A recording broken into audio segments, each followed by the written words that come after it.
세션을 통해서 평창 평화 정신을 평화와 스포츠 그리고 ODA 분야 공공 외교를 함께 연계하는 방안을 논의하고 이를 실천하는 전략과 사업을 도출하고자 합니다.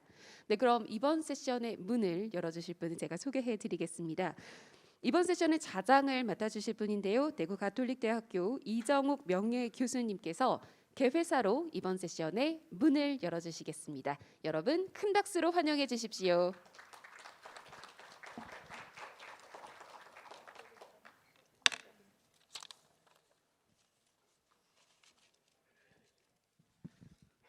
네, 안녕하십니까. 2022년이죠, 올해가. 2018 평창 동계올림픽을 개최한 이후에 평창의 울림이 끊이지 않고 더욱 커지고 있습니다. 평창 평화포럼이 올해로 4번째인데요. 저는 사실 4번 다 개근을 했습니다. 아마 개근상으로 오늘 이런 자리에서 이렇게 좌장을 맡는 특권을 주시는 것 같습니다. 평창 평화올림픽은 유치 과정이나 유치 이후도 여러 면에서 역사를 새로 썼다고 저는 생각을 합니다. 그런 의미에서 우리가 평창 평화 정신이라는 개념까지 새로 만들게 되었습니다. 첫 번째 평화 정신은 저는 포기하지 않는 끈질긴 유치 과정의 끈기라고 생각을 합니다. 사실 이 끈기는 우리 민족의 굉장히 근대사의 중요한 자산이었습니다. 그것을 여실히 보여주신 것이 평창 여러분의 끈기였다고 생각합니다. 두 번째 평화 정신은 참여의 열정입니다. 평창 구민이 시작하면 강원도민이 함께했고 또 전 국민이 숨을 죽이며 같이 응원을 해주었습니다. 지구촌이 저희에게 감복한 나머지 얼음도 녹일 정도의 열기에 평창 동계올림픽 유치를 환영해 주었습니다. 여러분들이 평창 동계올림픽 유치는 바로 여러분이 만들어낸 산 역사라고 생각합니다. 그래서 두 번째 평창 평화 정신은 이 참여의 열기라고 말씀드리고 싶습니다. 세 번째는 누구나 다 알다시피 남북 화합입니다. 사실 남북 화합은 남과 북만의 문제가 아닙니다. 갈등을 하거나 거의 전쟁의 일촉즉발까지 가는 모든 나라가 이 화해의 흐름에 박수를 보내주셨습니다. 그래서 스포츠의 감동을 공공 외교를 통해서 전운을 평화의 기운으로 바꾸어주는 화해의 정신이 평창 평화 정신의 요체라고 생각합니다. 네 번째는 알다시피 포용성입니다. 우리가 동계올림픽 하면 아예 겨울에 눈도 볼 수 없는 남국의 사람들에게는 그림의 떡이거나 기울어진 운동장의 그들의 잔치였습니다. 이 그들의 잔치를 피부색이 다른 다양한 분들을 초청함으로써 포용적으로 지구촌 우리들의 장치로 만들어낸 것이 평창 동계올림픽의 포용적 정신이라고 생각을 합니다. 이렇게 평창 평화 정신은 심도 깊은 연구를 하지 않더라도 누구나 다 바로 느낄 수 있는 산 역사의 결실이고 우리나라의 공공 외교의 귀중한 자산이 되었습니다. 이 자산을 있는 그대로 두지 않고 평창 군민 여러분께서는 평창 평화재단을 만들어서 이 유산을 좀 더 지속적이고 체계적으로 이어나가고자 합니다. 오죽하면 안토니오 구테레스 유엔 사무총장께서도 이번 2022 평창 평화 포럼에서 평창 평화 정신이 지구촌에 울려 퍼지기를 바란다는 축사까지 해주셨습니다. 이제 평창 평화 정신은 우리 지금 여기에서 그리고 지구촌 곳곳에서 퍼져 나갈 것이라고 생각이 됩니다. 이번 공공외교 세션에는 어렵지만 우리나라 외교사에서 최초로 여러 가지 문을 여는 가치 외교, 스포츠 공공외교, 오디웨이 공공외교를 같이 어울렀습니다. 이것을 여러 차례 그동안 활동을 해왔지만 개념으로 묶은 것은 이 2022 평창 평화 포럼의 평화 공공외교 세션을 통해서 통합적 개념을 시도한다는데 큰 의의를 두고 있습니다. 이 세션은 평창군과 평창평화재단이 주관을 했습니다. 평창평화재단은 평창평화정신을 구체적이고 지속적으로 구현하고 평창평화의제 2030이 우리만의 구호로 끝나지 않고 지구촌 보편적으로 달성하고자 하는 목표인 지속가능의제 2030과 결합시켜서 실천을 가시화할 뿐만 아니라 여러 가지 올림픽 유산 사업까지도 함께하는 전문 연구 기관입니다. 이 모든 것을 가능하게 해주신 평창 군민 여러분, 강원 도민 여러분, 그들의 열망을 한데 모아주신 한왕기 평창 군수님 진심으로 감사드립니다. 또 혹한의 추위에도 불구하고 이 알펜시아 오라토리움 룸에 함께해 주신 여러분들, 또 비대면으로 평화 공공외교 세션 1에 참여해 주신 모든 분들 다시 한번 머리 숙여 감사드립니다. 연사로 참여해 주신 분들은 유태경님, 정기웅님, 문경영님, 또 토론자로 참여해 주신 김태균님, 송진호님, 김성균님, 조수진님, 이성훈님 모두 감사드립니다. 이분들은 우리나라와 국제사회에서 대표적인 해당 공공외교 분야의 전문가들이십니다. 연구뿐만 아니라 실천 또 행정까지 담당해주는 팔방미인격인 전문가들입니다. 이분들을 이렇게 한자리에 모을 수 있는 것도 평창 군민들의 열정인 것 같습니다. 다시 한번 이 평화 공공외교 세션을 개최하게 해주신 것에 대해서 진심으로 감사드리고 오늘 지금 이곳에서 평화 공공외교 세션을 시작하고자 합니다. 감사드립니다.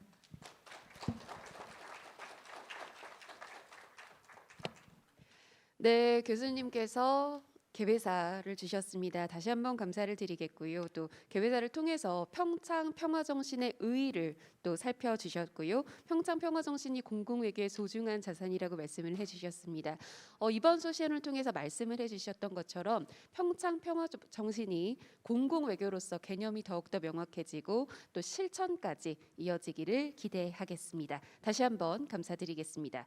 네, 그럼 이어서 평창군 한왕기 군수님께서 환영사를 주시겠습니다. 무대로 모시겠습니다. 여러분 따뜻한 박수로 군수님을 맞아주십시오.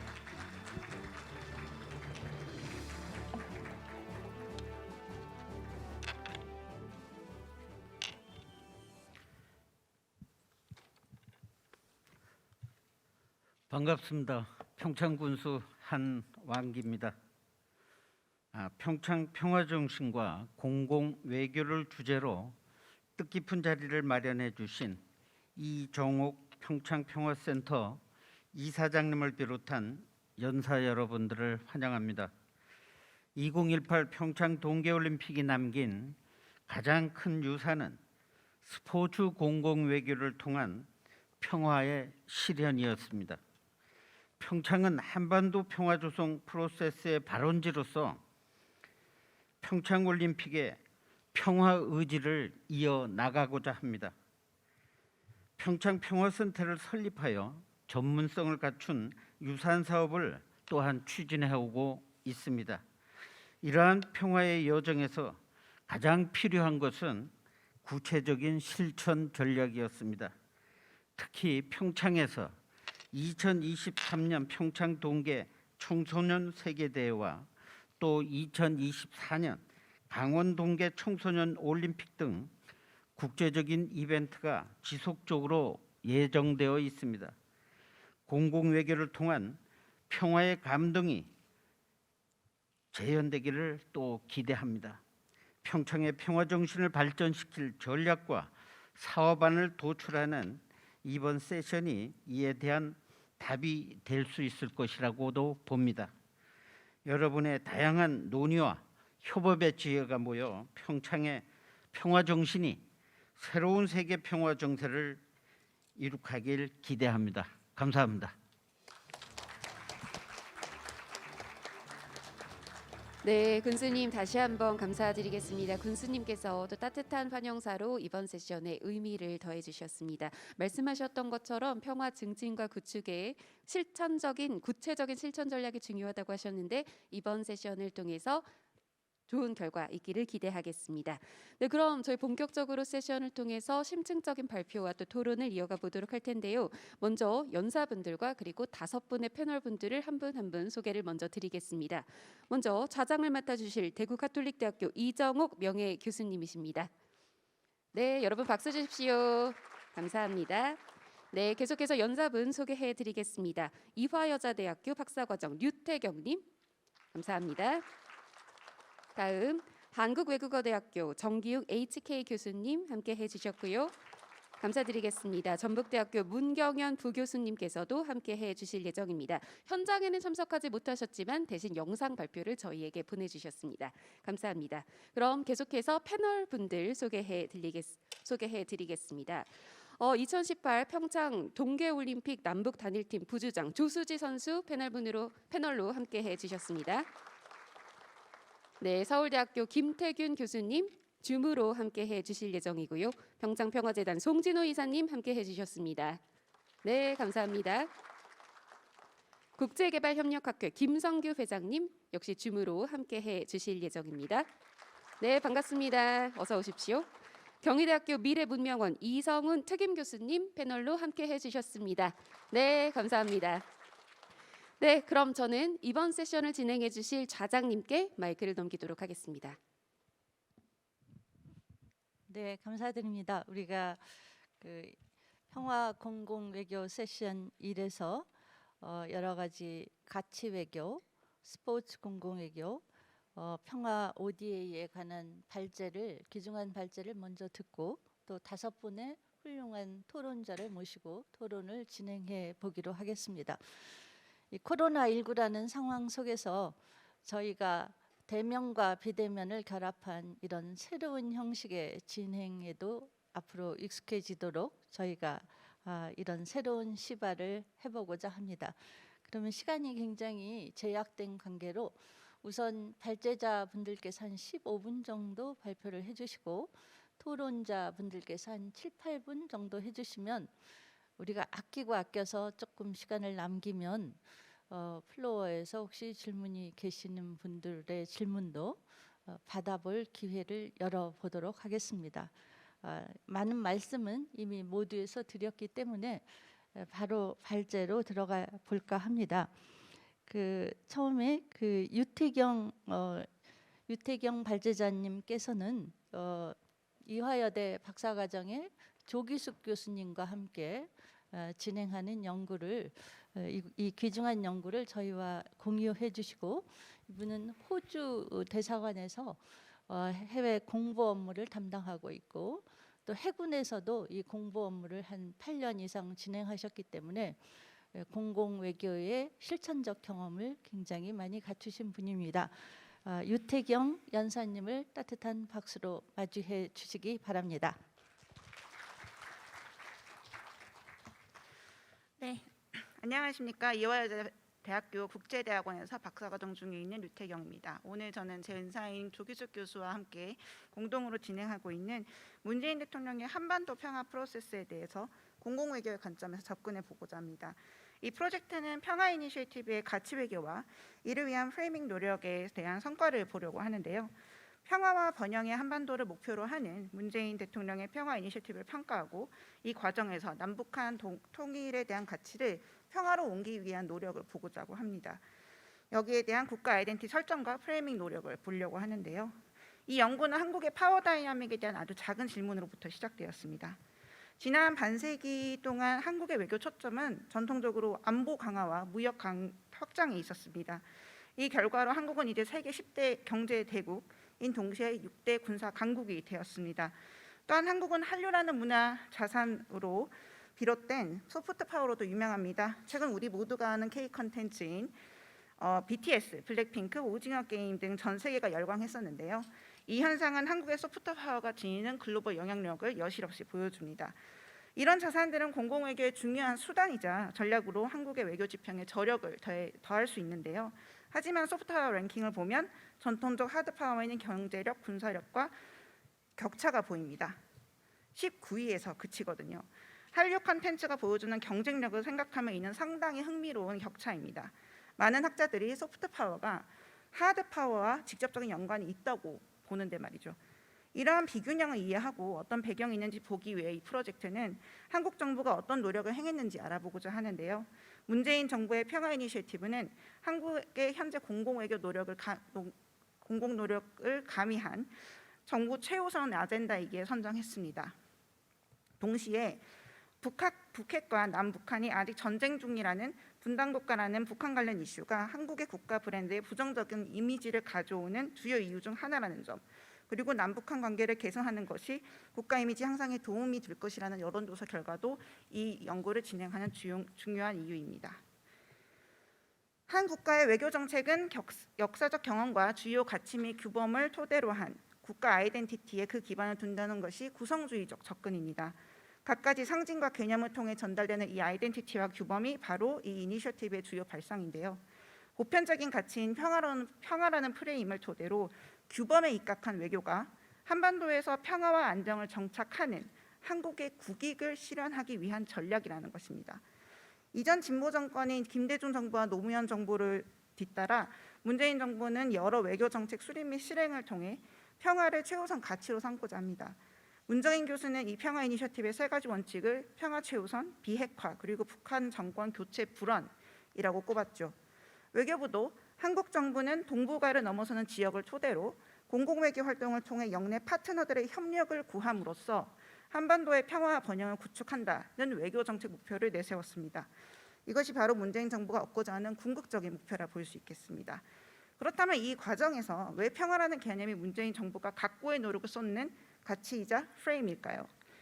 기존에 우리가 잘 알고 있는 통일이라는 표현에서 평화라는 가치로 그 초점을 변화시키는 데는 두 가지 목적이 있습니다.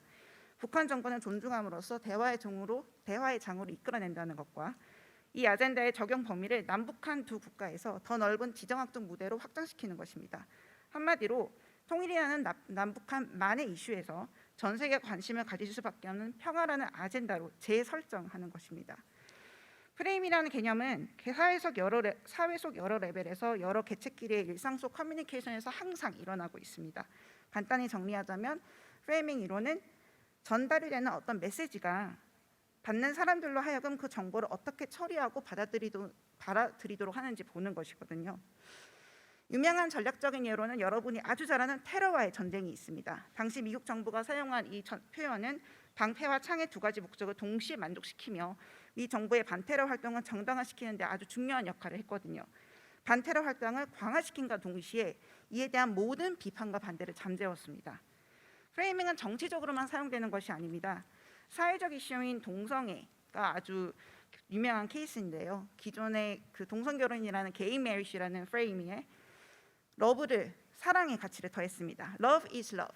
사랑은 사랑일 뿐이라는 프레임으로 LGBTIQ+ 커뮤니티의 보편적 사랑의 가치와 동등한 권리를 주장함으로써 이 이슈에 좀 더 긍정적인 의미를 재부여한 것이죠. 이와 마찬가지로 문재인 대통령은 평화적 대화 프로세스가 멈춘 현 상황을 타개하기 위해서 리프레이밍 접근을 시도한 것으로 보입니다. 엔트만의 프레이밍 과정에 따라 조금 구분을 해보자면요. 첫 번째, 현재 교착 상태가 평화 대화 프로세스에 대한 북한 및 영내 국가들의 공감 부재에서 비롯되었다는 문제점을 정의하고 그 이유를 통일이라는 개념에 대한 각기 다른 해석과 한국과 미국의 흡수 통일 가능성에 대한 북한의 반감 그리고 그 점에 두고요. 세 번째, 한반도의 안정을 위해 북한 및 영내 국가들이 개입시킬 수 있는 포괄적 개념을 찾아야 한다는 판단에 따라서 마지막, 평화라는 해결책을 제시합니다. 이는 평화가 어느 누구도 반대할 수 없는 범세계적 가치라는 데 있는데요. 어떤 국가가 반대를 할 수 있겠습니까? 이 평화 가치를 강조하고 널리 퍼뜨리기 위해 정부는 다양한 조치를 취합니다.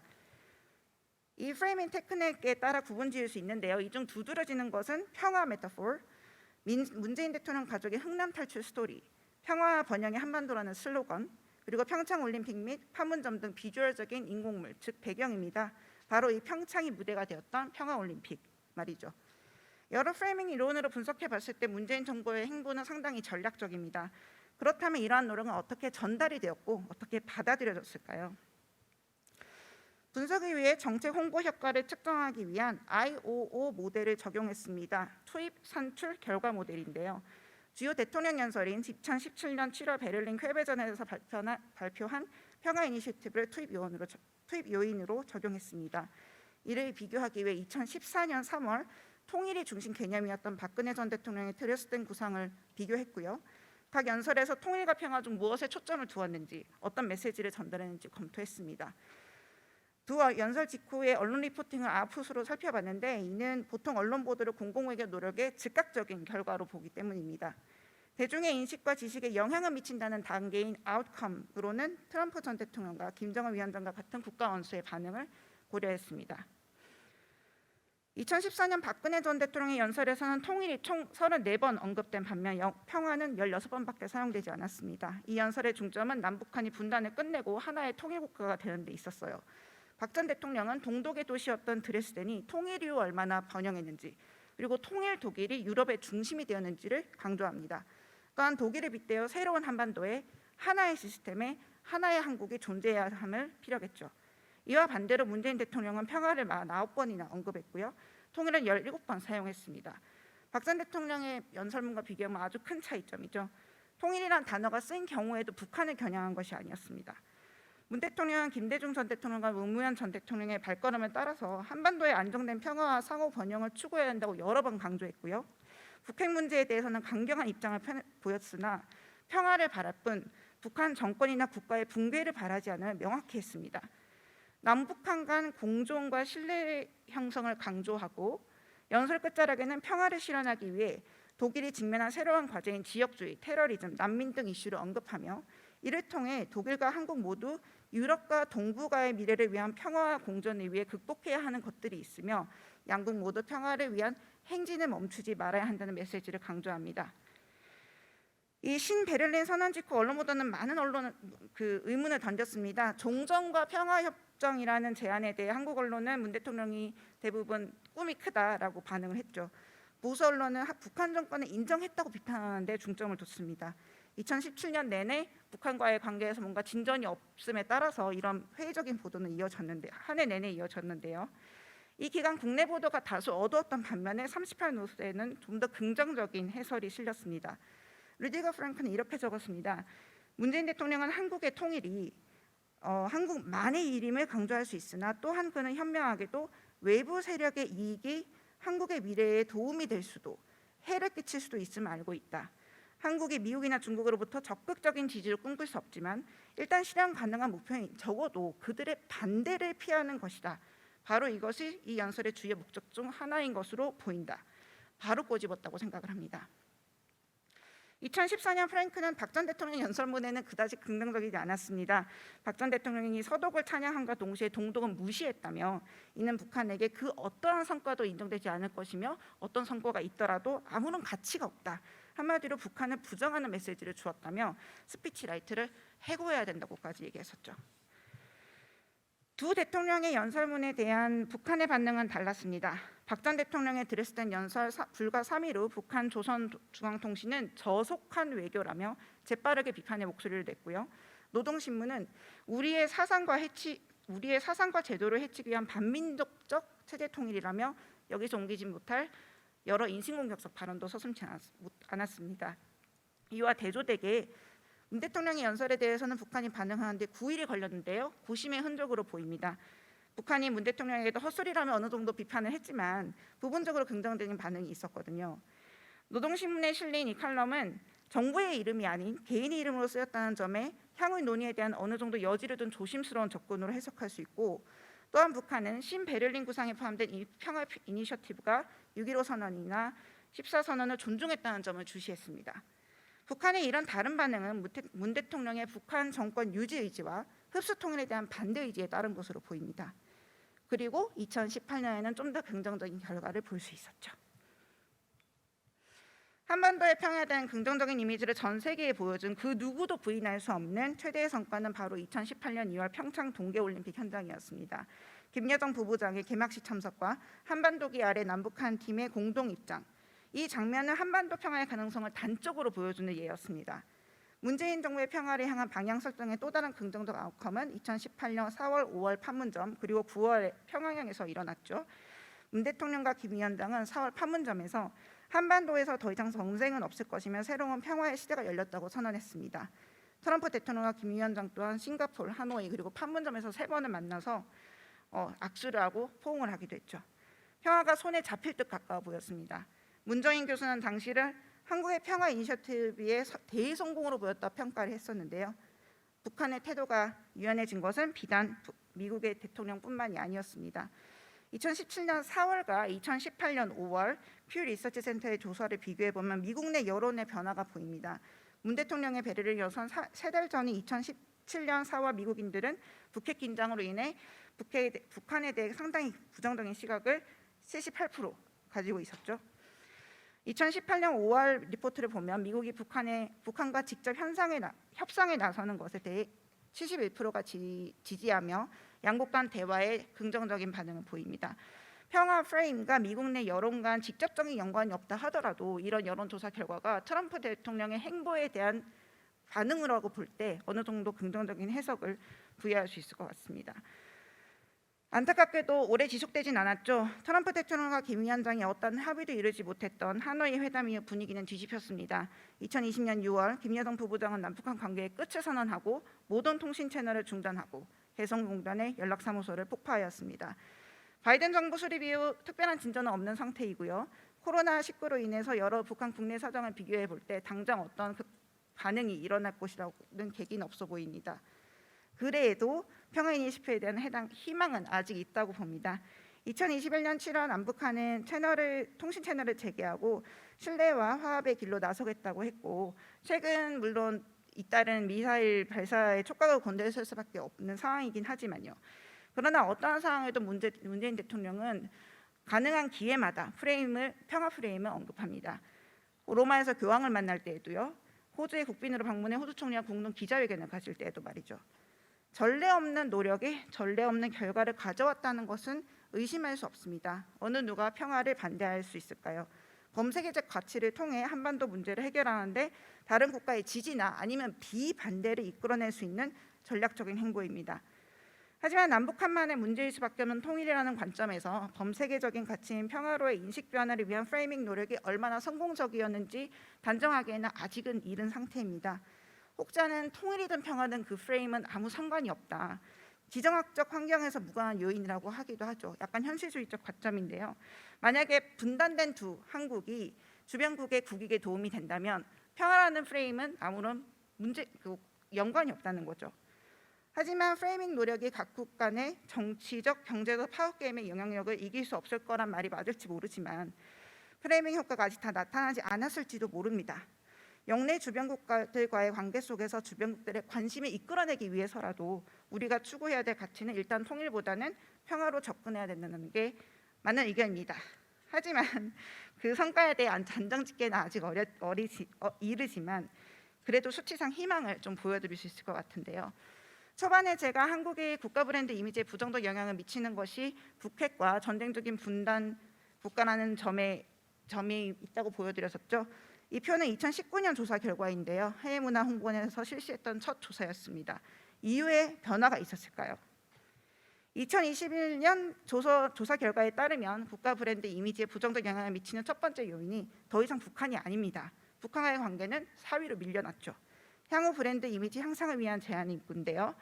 2019년에는 남북 문제 평화 해결이 첫 순위로 꼽혔다면 21년에는 후순위로 밀렸습니다. 국내 여론에서 어느 정도 인식 변화가 있었다는 것을 보여주는 지표입니다.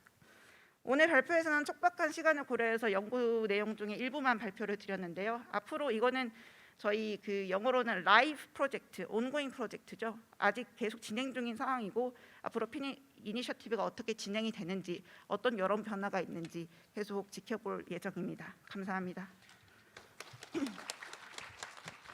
네, 유태경님 그리고 조기숙 교수님 감사드립니다. 저희가 말씀드린 대로 경제, 안보 영역에 비해서 이 소프트 파워 영역이 굉장히 뒤처지고 최근에 오징어 게임 등 문화산업 영역에서 개가를 거두었지만 그것도 넓은 의미에서 산업 영역입니다. 저희가 제조업 산업에서 문화라는 소프트 산업 영역으로 갔는데 처음으로 공공외교의 가장 핵심인 가치를 국제사회에 들고 나왔다 하는 것은 이 가치, 미국의 경우 민주주의, 또 유엔의 경우 인권 이렇듯이 저희가 지구촌 공동의 가치 중에 하나를 저희 공공외교의 핵심으로 들고 나왔다라는 것은 매우 이례적이라고 볼 수가 있습니다. 근데 그것을 이제 두 교수님께서 현실적으로 이것이 이 프레임 또 가치 외교 이거는 아름답지만 현실에서는 미디어와 이런 것 속에서 다양한 경쟁 속에서 이 가치가 심어지는 과정인데 그 과정을 굉장히 그 현실적으로 연구를 해주셨습니다. 뭐 다른 나라도 이 공공외교의 가치 프레임을 설정하고 그 가치 프레임을 풀이내리기 위한 굉장히 많은 노력을 수십 년에 걸쳐서 이루어냈습니다. 그래서 저희는 비교적 짧은 시간에 이렇게 가치 외교에 뛰어들 수 있었던 것은 바로 그 평창 동계올림픽이라는 실물이 있었기 때문에 이 가치 외교에 갈 수 있었다고 생각을 합니다. 그런 좋은 발표를 해주신 두 분께 유태경님께 박수를 다시 한번 드리고요. 그다음에 저희가 이제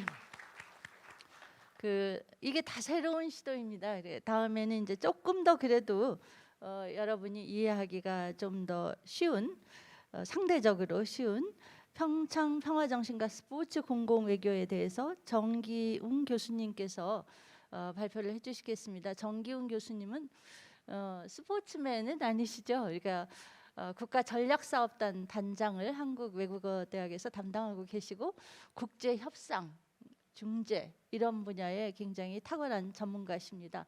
이 스포츠가 어떻게 공공외교에 기여할 수 있는지 전문가의 눈으로 발표를 해주실 것입니다. 박수로 부탁드리겠습니다.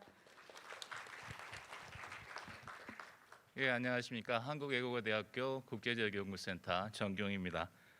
금방 이 장관님께서 선수 아니냐고 말씀을 하셨는데 중학교 때까지는 선수 생활을 했습니다.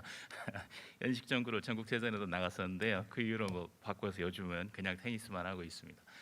예, 제 오늘 발표 제목은 평창 평화 정신과 스포츠 공공외교입니다. 무엇보다도 오늘 이 자리를 마련해 주신 평창군과 군수님 그리고 우리 오거나이저를 해주신 이 이사님께 감사를 드립니다.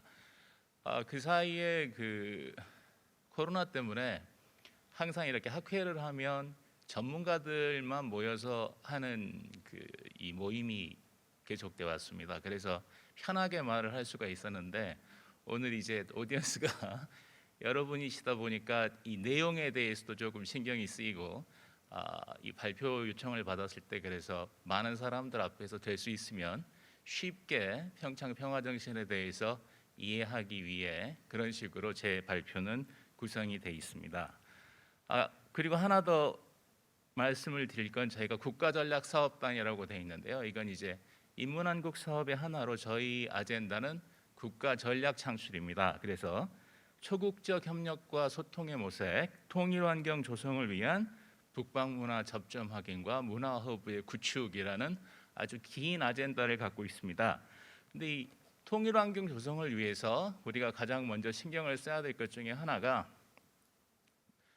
무력이나 그리고 하드파워에 기반한 것이 아닌 소프트파워와 문화정신에 기반해서 우리의 통일환경을 조성해 나가자라는 점을 감안했을 때 평창 평화정신이 여기서 큰 역할을 할 수 있을 것이라고 믿습니다.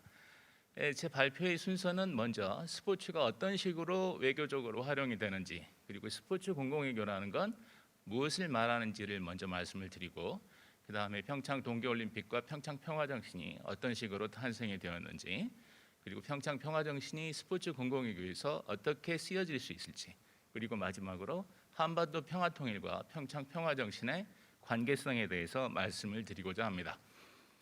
사실 이 스포츠 외교라고 이야기를 했을 때 다들 다른 생각을 합니다. 무슨 말이냐면 우리가 언론에서 이제 이 스포츠 외교력이 부족하다라는 이야기들을 가끔씩 들으실 겁니다. 그때 사용하는 스포츠 외교와 우리가 스포츠 공공외교다라고 했을 때 사용하는 스포츠 외교, 그리고 또 다른 의미에서 스포츠 외교. 지금 여기 보시면 가운데 스포츠 외교가 위치해 있고 스포츠 외교를 세 가지로 분류해 놨습니다. 흔히 언론에서 스포츠 외교를 할 때는 제일 위에 써져 있는 스포츠 세계 내에서의 외교를 의미하는 경우가 많습니다.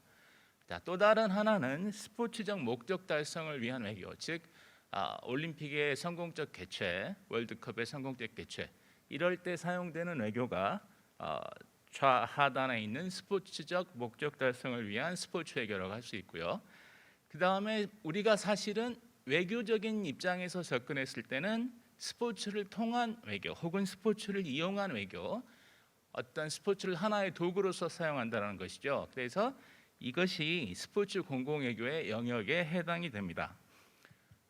여기 스포츠의 외교적 활용 방식이 써져 있는데 가장 많이 사용하는 게 이미지 확장입니다. 즉 어떤 스포츠 활동을 통해 자국의 이미지를 고양하는 것이죠. 그리고 어떤 자국이 찬성하지 않는 국제적 행위에 대해서 특정 경기에 참여하거나 참여하지 않거나 이런 의사 표명을 통해서 외교적인 의사를 표명하는 것입니다. 간접적 의사 표명의 방식인데 이번 베이징 올림픽 기간 동안에 서구 국가들이 외교적 보이콧을 실시했던 걸 아마 기억하실 겁니다.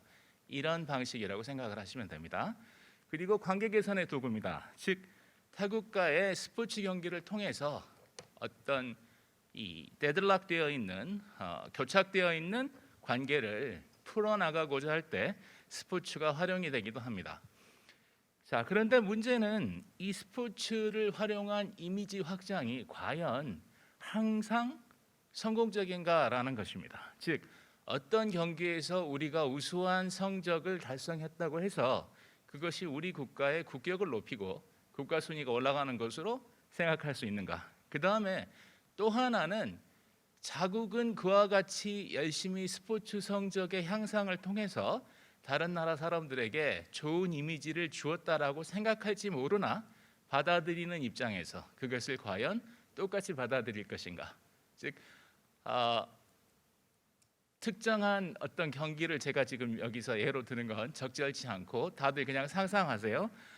예를 들어 올림픽 개막식에서 자국만 훌륭하다라는 강조를 계속한다든지 혹은 홈 어드밴티지를 강하게 적용시켜서 자국 선수에게 금메달을 줬다. 그러면 그것을 바라보는 나머지 세계인들이 과연 그것을 그 국가의 국격 상승과 동일시할 수 있는가라는 수용의 문제가 생깁니다. 자, 그래서 결국 스포츠 외교의 작동 방식이라는 것은 어떤 외교 정책적 기획이 이루어지고 그리고 스포츠를 하나의 외교적 수단으로 사용해서 국익을 달성해 나아가는 식으로 작동된다라고 생각하시면 될 것 같습니다. 지금 우리나라에서 한국 공공외교 추진 전략은 크게 세 분야로 나뉘어 있습니다. 문화, 지식, 그리고 정책인데요.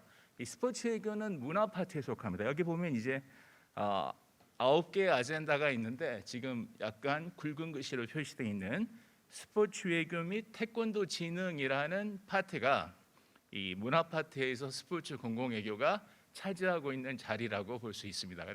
사실은 여기서 보면 아주 이제 작은 포션만을 차지하고 있지만 스포츠의 도구적 유용성 때문에 사실은 저기서 보이는 목보다는 훨씬 큰 역할을 하고 있다라고 말씀드릴 수 있을 것 같습니다. 자, 평창 동계올림픽과 평창 평화정신이 어떻게 탄생했는가? 모두 아시다시피 2018년 그 평창과 남북 단일팀이 탄생하기까지는 아주 오랜 진통이 있었습니다.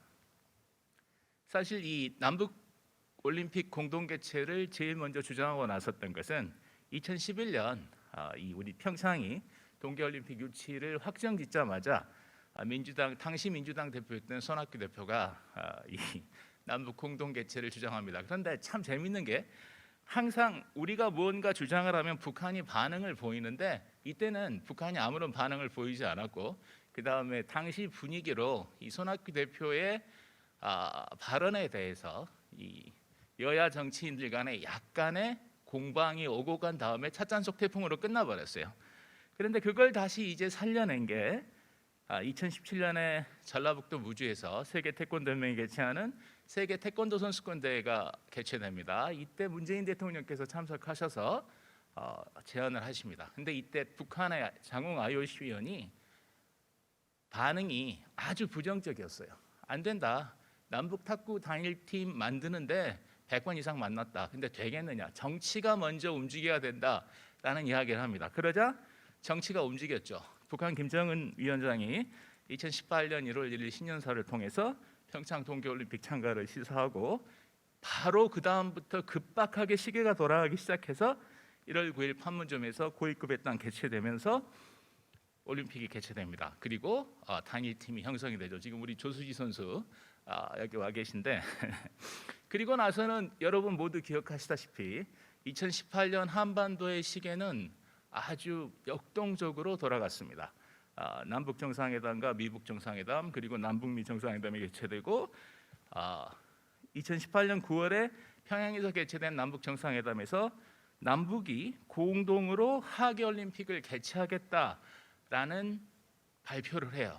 하지만 안타깝게도 그 뒤로 모두 다 아시다시피 하노이 빅딜의 실패 이후 남북 관계는 교착됐고 저희가 2032년 올림픽을 만약에 유치한다면 그때 쓰고자 했던 구호는 Beyond the Line Toward the Future입니다.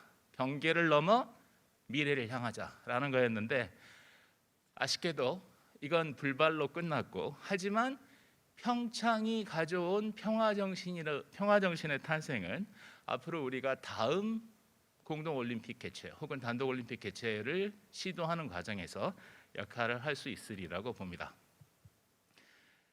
자, 여기는 지금 이제 이 평창 평화 정신이 그러면 스포츠 공공외교에 어떻게 활용될 수 있을 것인가라는 걸 보여드리고 싶었는데 이걸 이해하기 위해서는 일단 올림픽이 어떤 식으로 발전되어 왔는지를 볼 필요가 있습니다. 제가 임의적으로 크게 5개의 시기로 나눴는데요. 일단 처음에 근대 올림픽이 탄생했을 때 이때는 굉장히 어려웠습니다. 사람들의 관심도 없었고 재정적인 어려움이 있었고 그리고 이제 전쟁이 끝나고 냉전기에 접어들면서 이제 이때부터 본격적인 국가 간 스포츠 경쟁이 시작이 되죠. 그리고 1968년에서 1984년에 이르는 이 기간 동안은 실현기라고 볼 수 있는데 인종차별, 테러, 경제적 어려움, 정치적 보이콧 온갖 문제들이 겹쳐서 올림픽을 과연 지속시켜야 하느냐라는 의문까지 들던 시기였습니다. 이걸 극복시키고 냉전의 종식을 가져온 게 88년 서울올림픽입니다.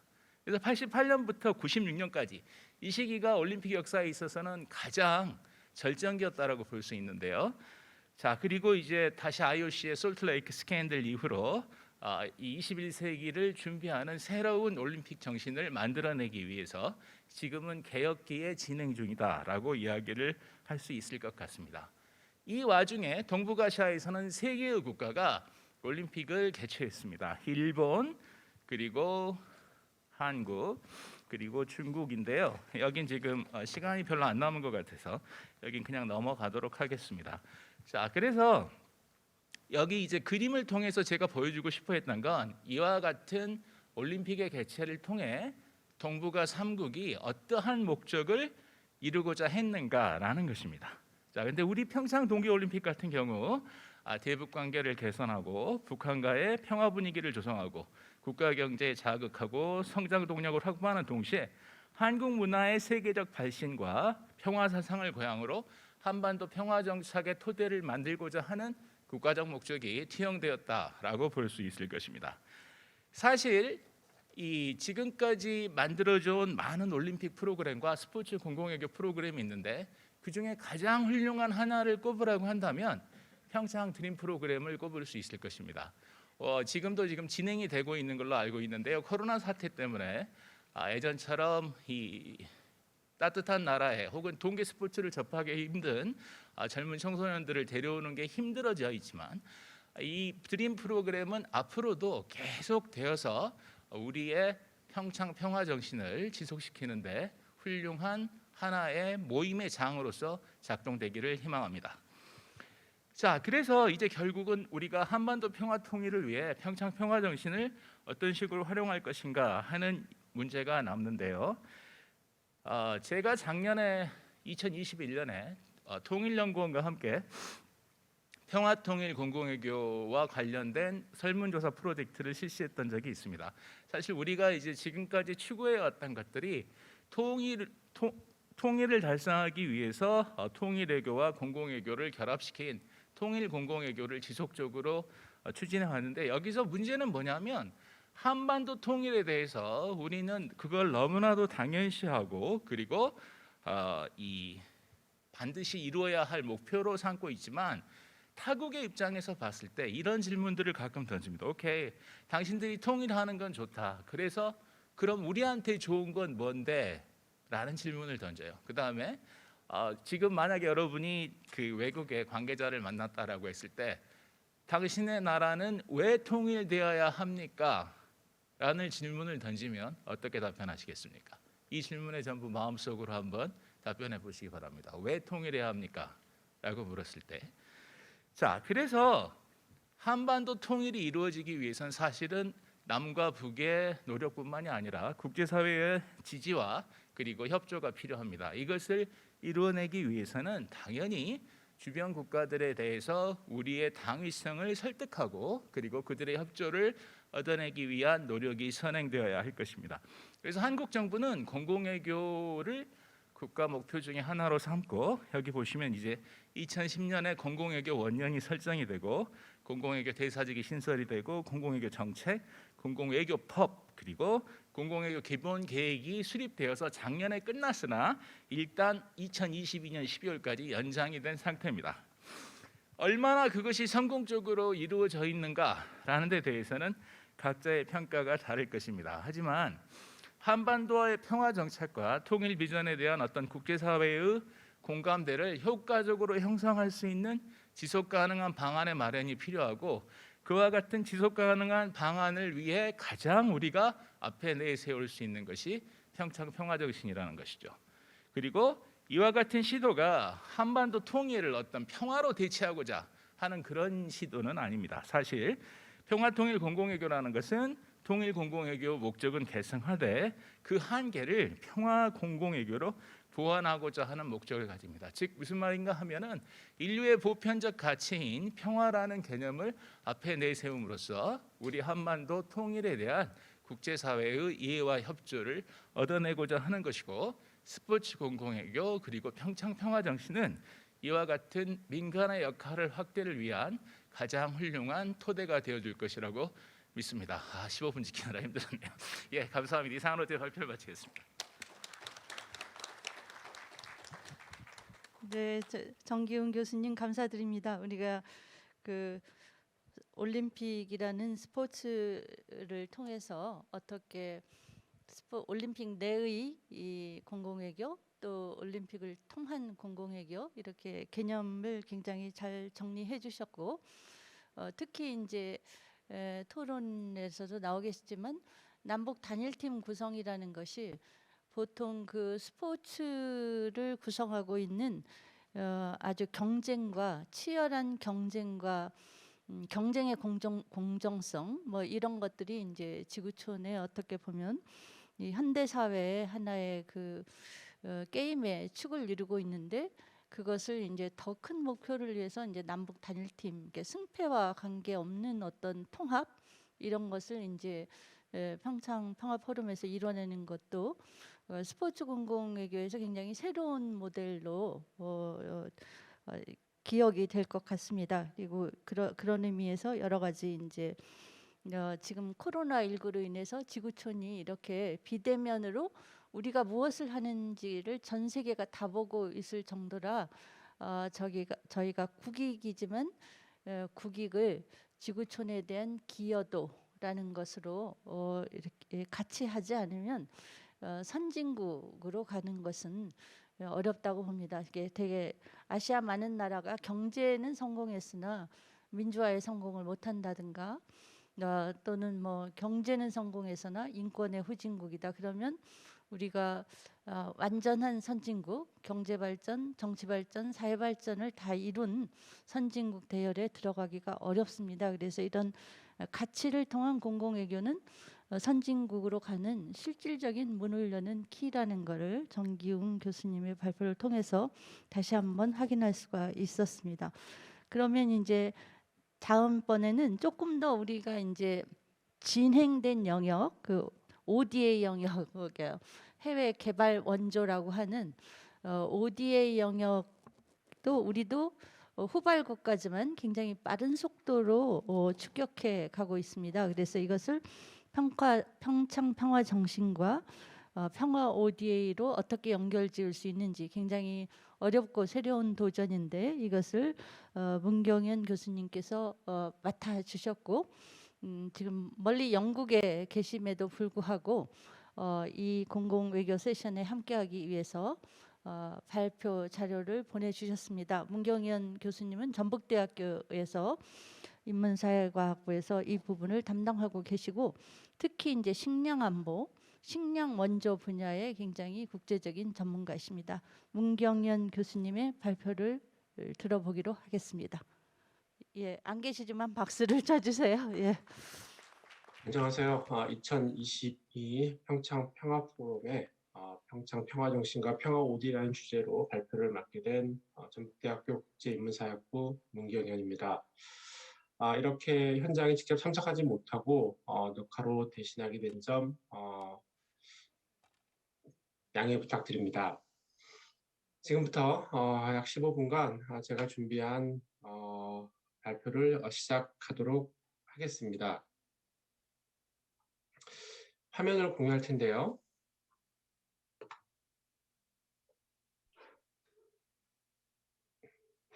네, 오늘 발표 주제는 인도주의 개발 평화의 접근 방법, 평화의 연계 접근법 HD 넥서스라고 저희가 흔히들 얘기를 하는데 국제사회가 강조하고 있는 이 HDP 넥서스는 무엇인지 살펴보고요. 이러한 HDP 넥서스의 관점에서 한반도 평화 이슈의 딜레마는 무엇인지 살펴보고자 합니다. 아울러 한반도 평화 구축을 위한 새로운 접근법은 어떠해야 할까에 대한 저의 고민을 여러분과 나누고자 합니다. 그리고 남북한 평화협력 공색의 모멘텀으로서 SDG, 저희가 최근에 이제 SDG라는 글로벌 목표에 대해서 상당히 많이 접하게 되는데 이 SDG가 우리한테 어떤 가능성과 기회를 주는지 살펴보고자 합니다. 국제사회는 인도적 지원과 개발 지원, 그다음에 평화 구축을 따로 이렇게 떼서 하나의 각계 평화 구축은 평화 구축, 개발 지원, 인도주의 이렇게 하는 것이 아니라 이를 총체적으로 통합적으로 우리가 인식하고 접근하는 게 중요하다라는 인식을 하고 이런 것들을 다양한 국제사회의 행위자, 국제기구들이 이러한 그 HDP 넥서스 관점에서 개발협력, 인도적 지원, 평화구축을 위한 활동들을 하기를 권고를 하고 있습니다. 즉 HDP 넥서스는 국제사회 인도주의, humanitarian 발전, development, 평화 이 세 개의 이 그 앞에 글자를 짜서 저희가 이제 HDP 넥서스라고 부르는데 HDP 넥서스의 등장 배경은 2차 세계대전 이후에 우리 반세기 동안 다양한 형태의 인도적 지원, 개발 지원, 평화 구축 활동을 위한 활동을 하였으나 그 성과가 우리가 생각했던 것보다 높지 않았다라는 그러한 인식과 반성에서 출발을 하게 되었습니다. 또 세계은행에서도 이러한 그 통합적 접근의 필요성을 인식을 하고 사상 최대 규모인 750억 달러의 지원 계획을 발표하기도 하였습니다. 이러한 배경에서 2019년 OECD 닥 고위급 회의에서는 HDP 넥서스에 관한 OECD 닥 공관이 채택이 되면서 단순히 특정 기관의 이니셔티브가 아닌 국제사회가 공동으로 추구하고 관심을 가져야 할 접근법으로 인식이 되게 되었습니다. 유엔의 따라서 이 HD 넥서스는 내용적인 측면에서 기본적으로 인도적 지원, 발전, 평화의 세 부분은 유기적으로 연결되어 있으며 공동의 목적을 위한 그 연계성을 강조를 합니다. 또 인도적 지원은 개발의 선행 조건으로서 인도적 지원을 제공해서 새로운 분쟁에 대처할 수 있는 그 역량을 갖게 되며 또 개발 협력을 통해 그 발전을 이룸으로써 평화의 필수적인 기본적인 어떤 환경 기반들을 구축할 수 있다는 것입니다. 마찬가지로 평화는 지속 가능한 발전을 추진하는 데 있어서 추구하는 데 있어서 매우 기본적인 환경을 제공하게 됩니다. 즉 인도적 지원은 평화 구축을 위한 필요한 조건이라고 할 수 있고 평화 구축 활동 역시 인도적 활동과 개발 지원을 위한 개발을 위한 기본적인 활동 환경이다라고 얘기할 수 있는 것이죠. 즉 지속적인 발전과 항구적인 해결을 도모하기 위해서는 개발 협력과 함께 평화 구축 및 유지가 필수적이라는 것이 HDB 넥서스의 기본적인 접근법이 되겠습니다. 자, 지금 여러분들 보시는 그 그래프가 개발 협력과 인도적 지원, 평화 구축을 연계한 그런 도식화한 그런 그림이 되겠습니다. 다시 화면을 공유를 하도록 하겠습니다. 그래서 보시는 바와 같이 여기서 인도적 지원에서 시작을 해볼까요? 인도적 지원은 생명 구호 및 재난 경감 활동, 무장 충돌 및 재해로부터 자연재해로부터 민간인을 보호하고 인간의 기본적인 욕구를 충족하고 충족하는 활동들 그리고 긴급 구호 활동들로 구성이 되고요. 이런 것들은 항구적인 평화 구축을 위한 가장 기초적인 활동이라고 할 수가 있을 거고요. 그다음에 새로운 분쟁을 방지하고 또 무력 충돌 및 종식 긍정적인 평화, 궁극적인 평화, 적극적인 평화를 증진하는데 가장 기본적인 바탕이 될 것으로 된다고 할 수가 있습니다.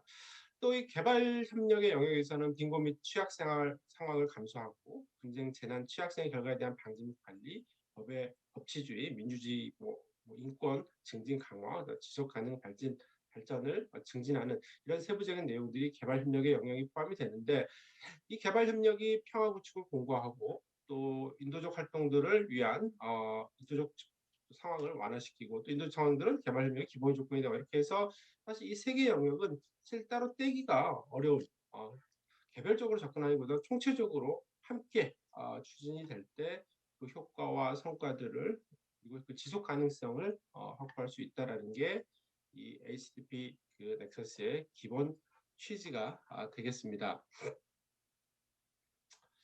실제로 이 또 다양한 또 이론들이 있는데 그 중에 제가 최근에 발전이 인권에 어떻게 영향을 미치냐에 대한 이론적 검토를 한 바 있습니다. 닉 미셸 같은 경우는 경제 발전이 정치적 안정으로 이어져서 인권 상황을 개선하는 데 기여하기도 한다. 즉 경제 수준이 높을수록 인권 보호 수준이 높다라고 주장을 하기도 합니다. 반면에 윌리엄 이스털리 같은 경우는 경제 발전이 인권을 향상하는 데 기여하기도 하지만 항상 그런 것은 아니다. 의외로 반대로 또 그 경제 발전이 인권을 상황을 악화시킬 수도 있다고 보는데 따라서 이제 경제 발전과 인권과의 관계를 이제 역유자형으로 얘기를 하고 있습니다. 즉 경제 발전의 그러니까 초기 단계에서는 노동력의 착취와 같은 특히 이제 인권을 보호하기 위한 개발의 이제 초기 단계의 제도들이 완비가 되어 있지 않기 때문에 오히려 경제 발전의 초기 단계에서는 인권이 상황이 좋지 않은 그런 상황들이 촉진되기도 한다. 그렇기 때문에 제도라든지 그런 시스템을 갖추는 게 중요하다는 얘기를 합니다. 헌팅턴 같은 경우는 경제 발전이 곧 인권 향상을 의미하지는 않는다. 인권은 사회 문화, 엘리트의 지향 가치, 대외적 영향에 의해 영향을 받는다. 즉 그래서 어떤 문화를 가지고 있느냐, 집권층, 사회 엘리트들이 통치 계급 이게 통치 계층이겠죠. 정치인들, 혹은 어떤 경제 지도자, 경제 리더들, 기업들이 어떤 가치를 공유하고 있느냐, 또 국제 환경이 어떻느냐 이런 것들이 인권에 영향을 미친다라고 보고 있고요. 코네이 핸더스 같은 경우는 경제 발전이 성공하더라도 인권은 더디게 발전한다. 정치 엘리트에 의한 불균형한 경제 성장은 인권 발전을 더디게 한다. 즉 정치 엘리트들이 경제 발전을 먼저 이룰 것이냐 아니면 인권을 경제 발전 과정에서 인권을 함께 부스트업 할 것이냐 그 통치 엘리트들이 어떤 사고 어떤 정책을 취할 것이냐에 따라서 인권이 인권 상황이 이제 다르게 그 영향을 받는다라는 주장을 하는 것이죠. 또 정치 엘리트들은 여기서 말하는 정치 엘리트들은 일반적으로 개도국이 나타나는 특징 중에 하나가 개도국이 이제 그 자원에 부족하기 때문에 한정된 자원을 가지고 경제 발전에 집중하는 과정에서 이제 분배 문제라든지 이런 것들을 소홀할 수밖에 없다. 이런 것들을 이제 지적을 하고 있습니다.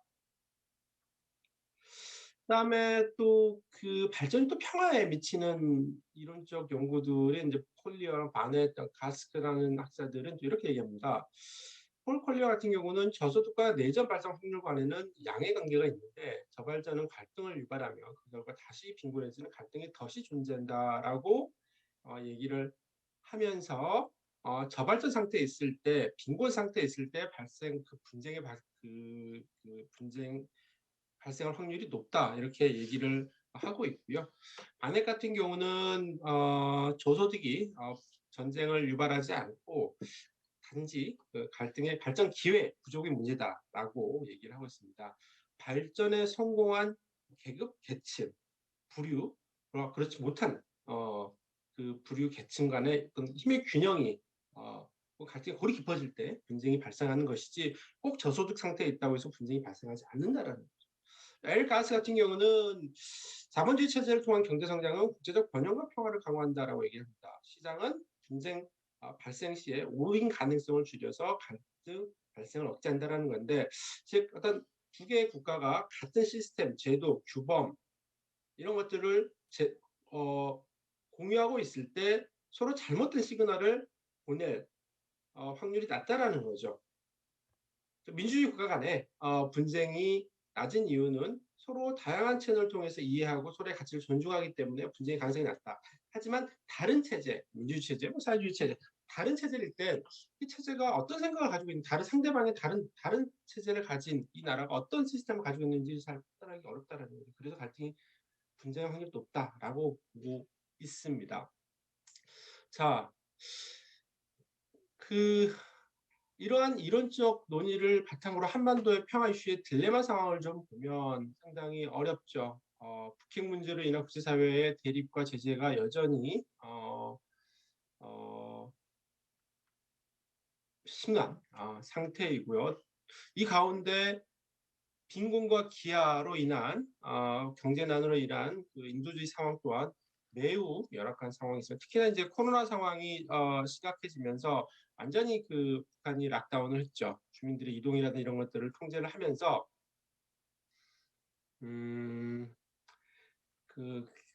그나마 이제 붕괴된 국가 배급 체계를 보완하는 역할을 했던 장마당, 시장 이런 것들이 작동하지 못하게 되는 상황이 되면서 북한 주민들의 인도적 상황이 2000년 초반 수준이냐, 2000년 초반이라면 북한이 경제가 가장 심각했던 그래서 약 30만 명에서 100만 명의 아사자가 발생했다라고 평가하고 있는 그 시기와 지금 상황이 비슷한 것으로 좀 추정을 하고 있습니다.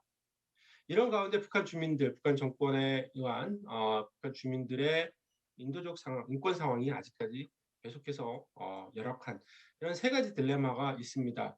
이런 딜레마적 상황을 우리가 어떻게 볼 것이냐에 대해서 김동진 박사 같은 경우는 우리가 그 HDP 넥서스 같은 국제사회가 강조하고 있는 통합적 접근법을 적극적으로 좀 스터디할 필요가 있다, 적용하는 것을 적용을 모색할 필요가 있다라고 주장을 하는데 우리가 개발협력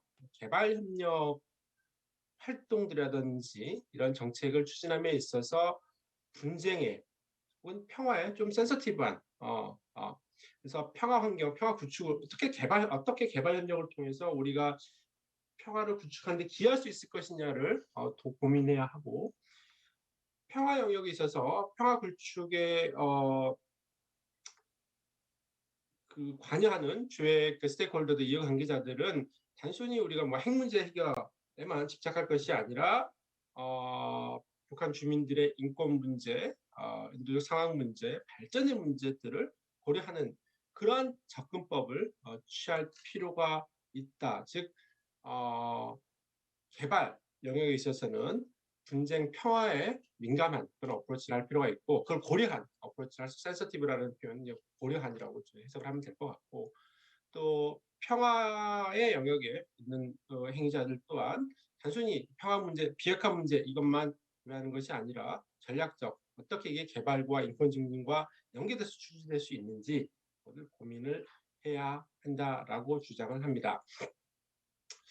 또 이를 위해서 선 비핵화 후 저희가 가지고 있는 문제의식은 선 비핵화 후에 지원 및 교류, 여기서 말하는 이제 평창 동계올림픽의 이제 평창의 이제 유산을 우리가 얘기한다면 스포츠 교류, 스포츠를 통한 평화 뭐 이런 것들을 저희가 얘기하고 있는데, 이런 맥락에서 이제 선 비핵화 후, 선 평화 후 지원과 교류가 아닌 이런 그 사회 문화 스포츠 교류가 또 인도적 지원과 개발 지원이 어떻게 평화를 구축하는 데 기여할 수 있을 것이냐 우리가 적극적으로 얘기할 필요가 있을 것 같습니다. 2018년에 상당히 극심했던 남북 간의 대립이 긴장이 평창 동계올림픽을 계기로 해빙의 분위기에 대화의 분위기에 접어들었고, 이제 그 이후에 약 4년간 우리 한반도는 그 어느 때보다도 평화로웠던 그런 시기를 맞이할 수가 있었는데요. 이처럼 비핵화 문제가 해결되면 그때 이후에 사회 문화 교류 인도적 개발 지원을 하자가 아니라 우리가 비핵화로 가는 그 긴 여정의 과정에서 그 스포츠, 사회, 문화 이런 교류, 인도적 지원과 개발 지원이 비핵화에 기여할 수 있는 활용하는 그런 수단이 될 수도 있다. 이렇게 저희는 볼 수 있는 것이죠. 그래서 이제 과거에 우리의 딜레마는 이런 것들이었습니다. 개발 지원이 평화 구축에 기여한다라고 저희는 보고 있고, 많은 이론들이 그렇게 얘기를 합니다. 여기서 보면 이런 지금 이쪽 방향이죠. 또 평화 구축, 즉 개발 협력과 상관없이 이제 평화 구축 상태가 되면, 평화 구축이 되면 또 이런 것들이 또 개발과 교류를 촉진시키기도 합니다. 네. 근데 중요한 것은 이게 지속성이 계속해서 여기 마지막 영역에는 지속성이 상당히 확보되지 못하는 그런 한계들을 우리가 경험을 하게 됐습니다. 그래서 우리의 고민은 어떻게 대북 지원 및 교류 협력 사업이 활동이 한반도 평화 구축 및 정착을 공고와 지속하게 할 것이냐, 이게 우리의 과제인 것 같습니다. 자, 이런 영역에서 이제 이 프레임워크는 이제 김동진 박사의 그 논문에서 제가 차용을 해서 한번 적용을 해봤습니다.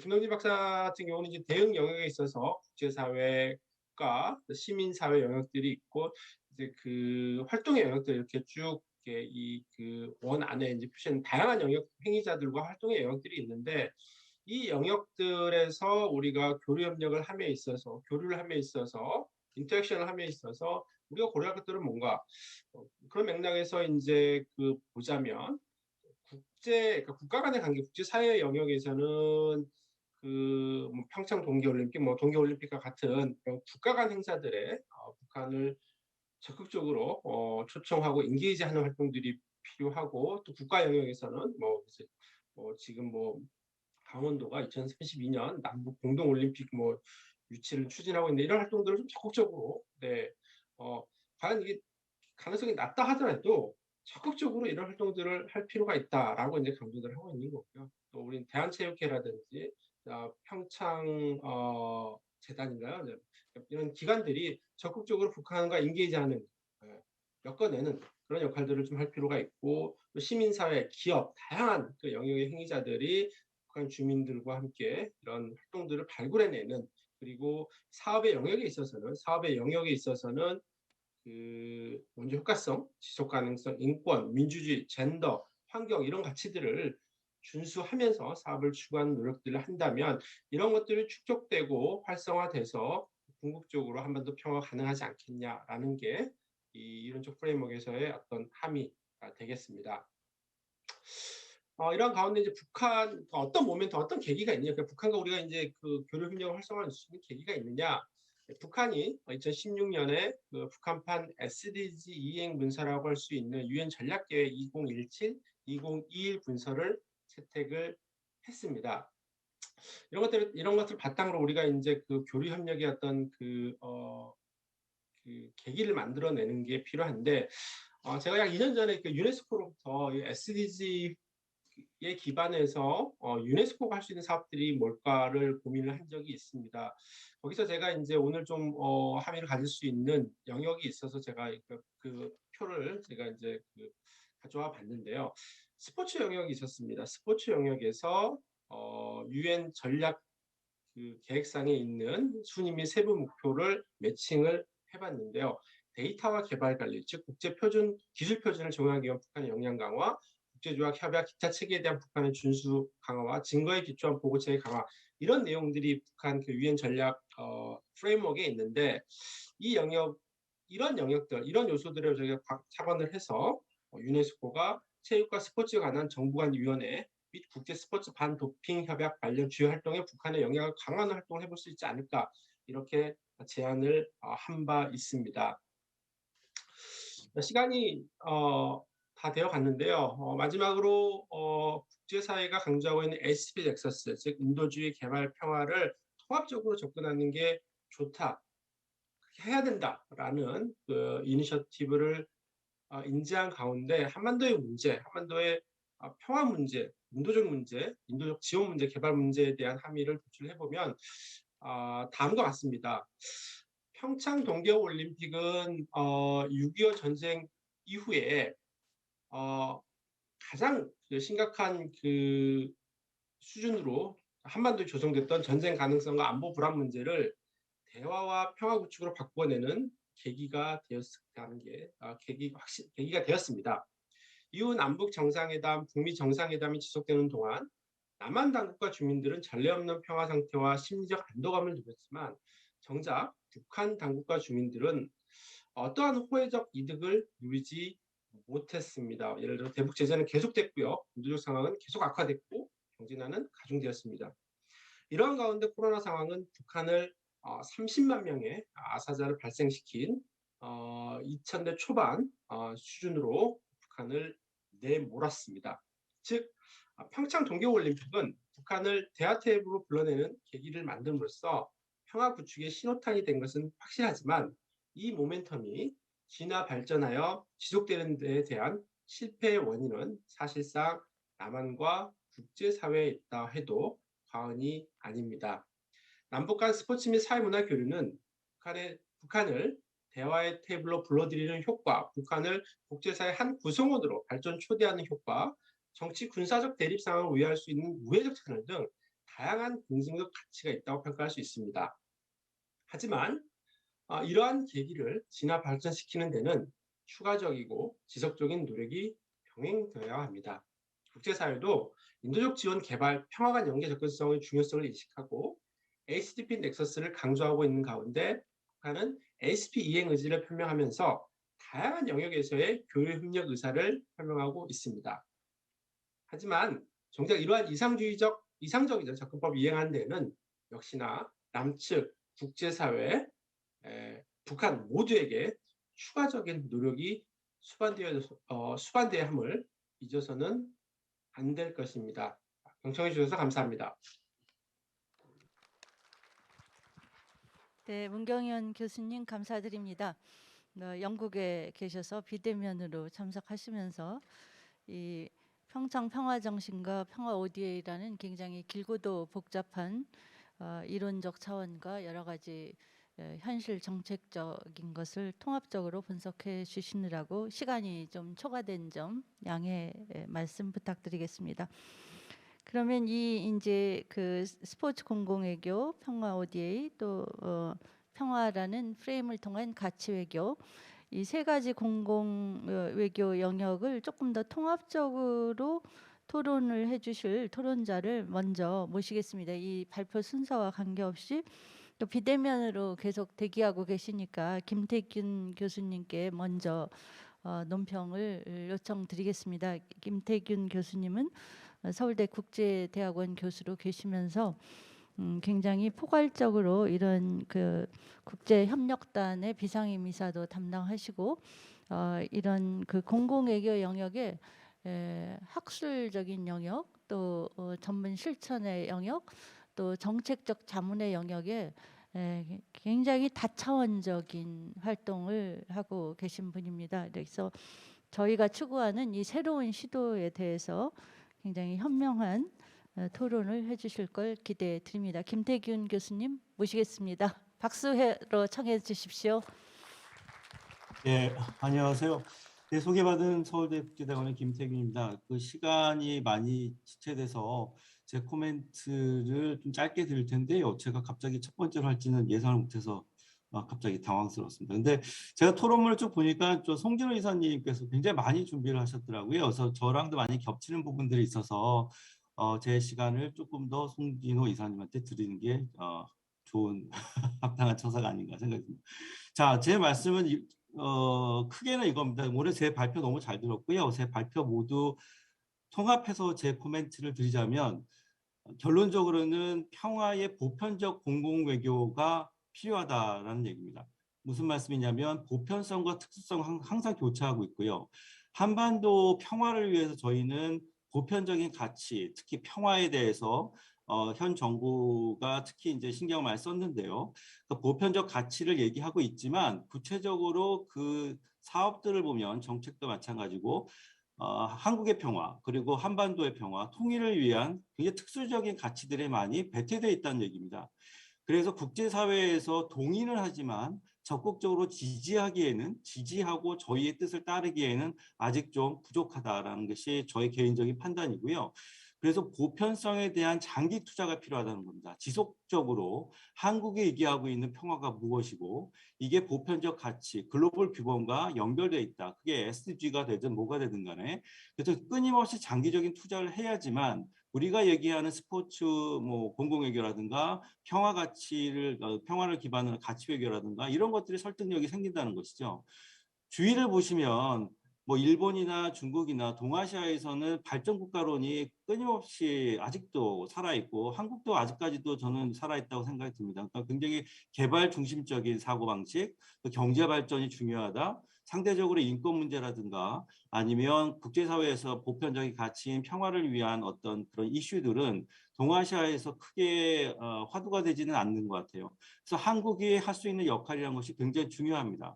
그래서 그게 통합적 접근이 되든 HDB 넥서스가 되든 한국이 저는 개인적으로는 동아시아의 북유럽 정도의 모델을 가지고 큰 의미에서의 공공외교에 대한 원칙을 세우고 그 공공의 원칙 하에 스포츠나 각 영역에서의 세부적인 어떤 활동 사항들이 연결될 수 있는 굉장히 좀 이 체계적인 준비가 공공외교 뭐 2.0이라 할 수도 있겠는데요.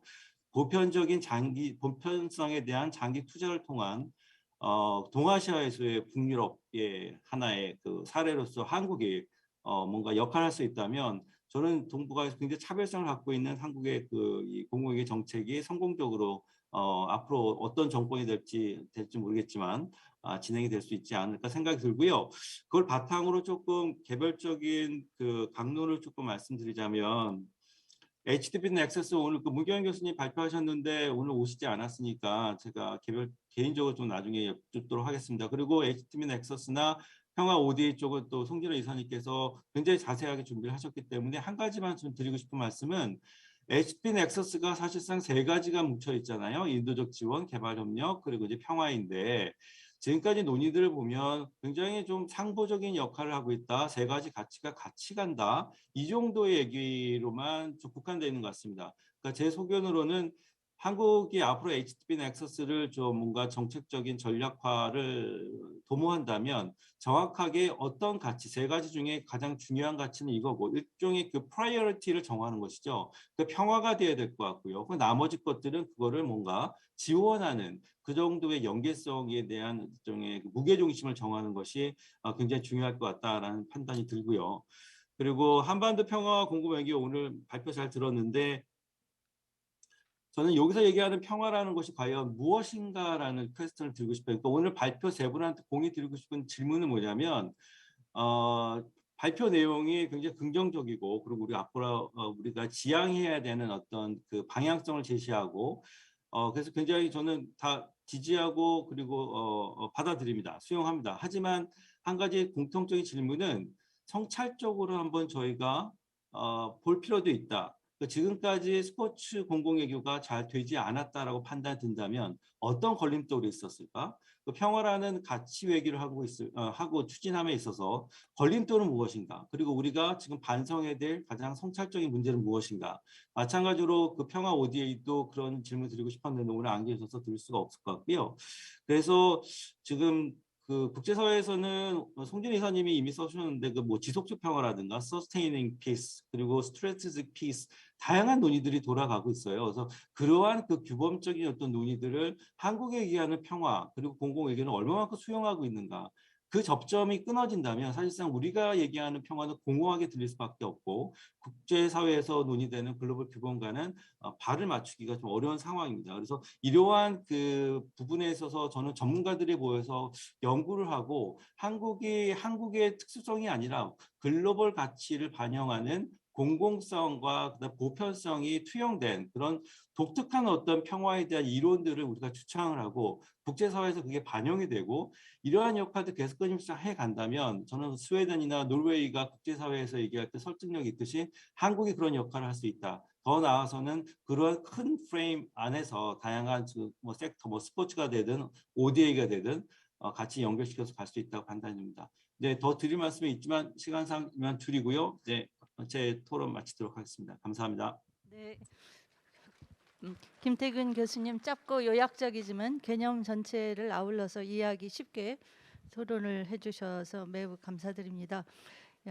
여러 가지 논의가 어렵지만 계속해서 지속적으로 강조하시는 부분, 특수성을 보편성이라는 당위정에 아주 녹아들게 해야 된다. 이것이 겉돌게 되면 사실은 이게 겉포장같이 되는데 보편적 가치 속에 아주 내면화되고 수용되게 돼야만 저희 이제 공공외교 전략 또는 한반도의 특수성이 국제사회의 지지와 이해를 받을 수 있다라는 것을 강조해 주셨고 또 무엇보다도 공공외교로 이제 북유럽 국가의 모델 같은 경우에 이제 스웨덴 같은 경우에는 성평등 외교 또 다른 노르웨이나 뭐 이런 데는 기후 뭐 이런 부분을 각자 자기네 나라가 이제 중심축에 무게 중심에 두는 거를 핵심으로 두고 나머지 주변을 확장하는 방식의 공공외교 전략을 쓰는데 이제 노르웨이가 이제 노벨 평화상을 통해서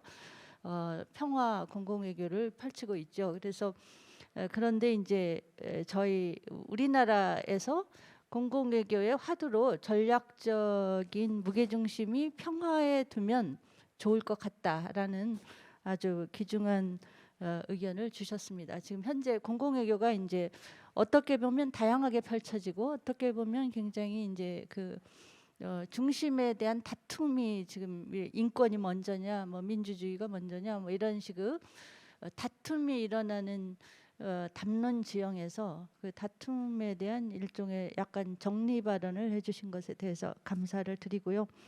그 다음에 어떻게 비대면에 계시는 분을 먼저 초대해도 되겠습니까?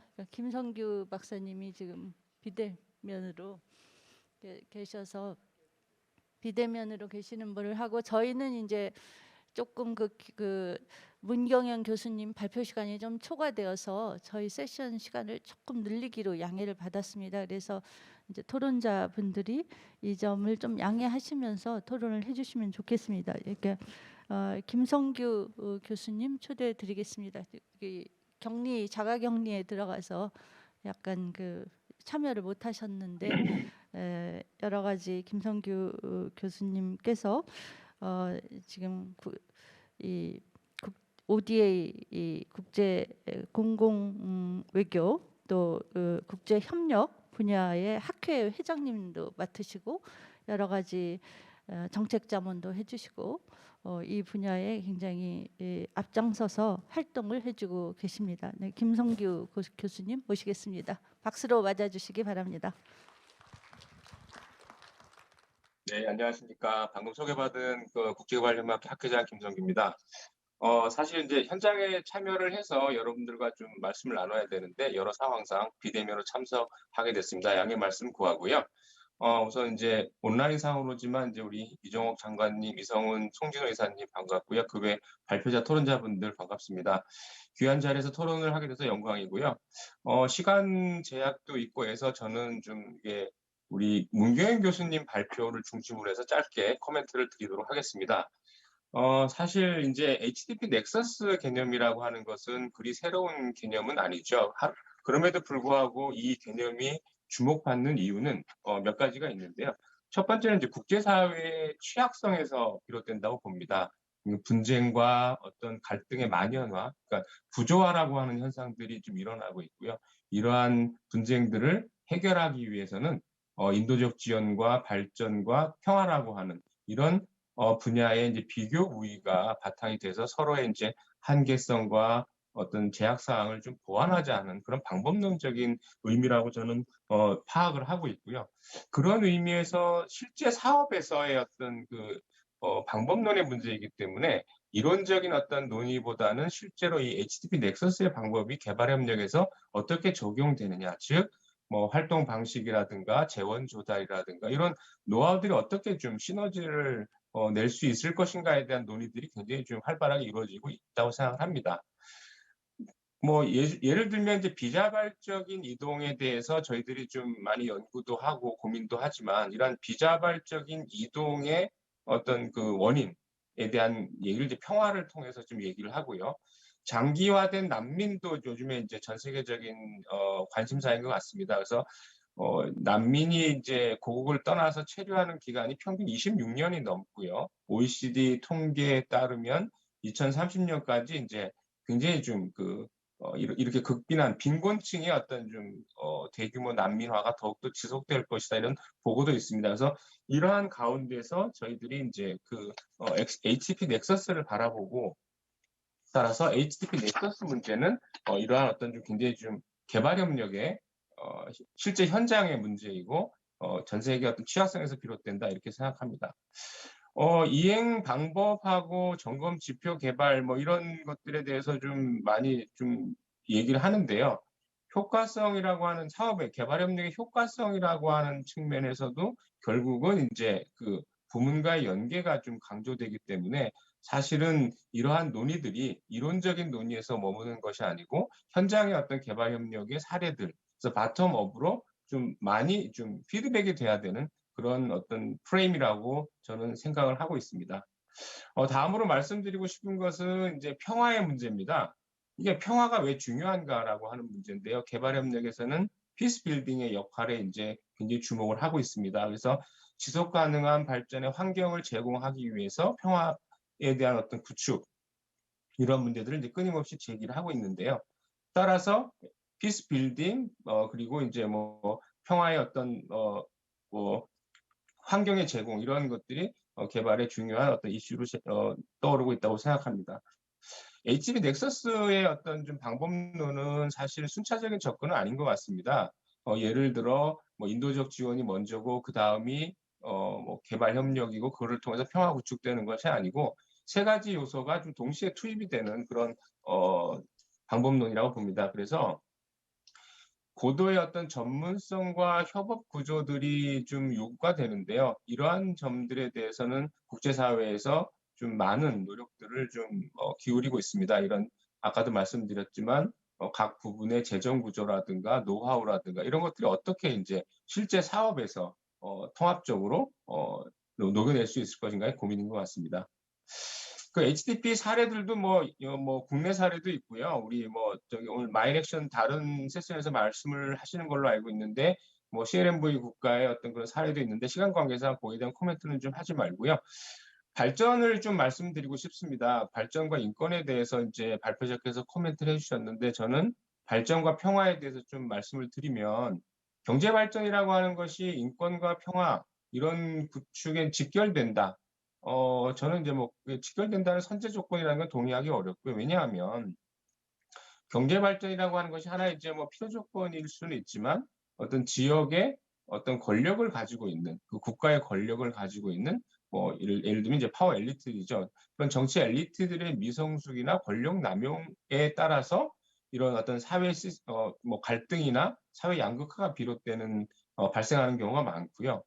여기에 이제 대응하는 사회 시스템이나 시민 사회의 어떤 미성숙 이것도 하나의 좀 가속 요인이다 이렇게 생각을 하고 있습니다.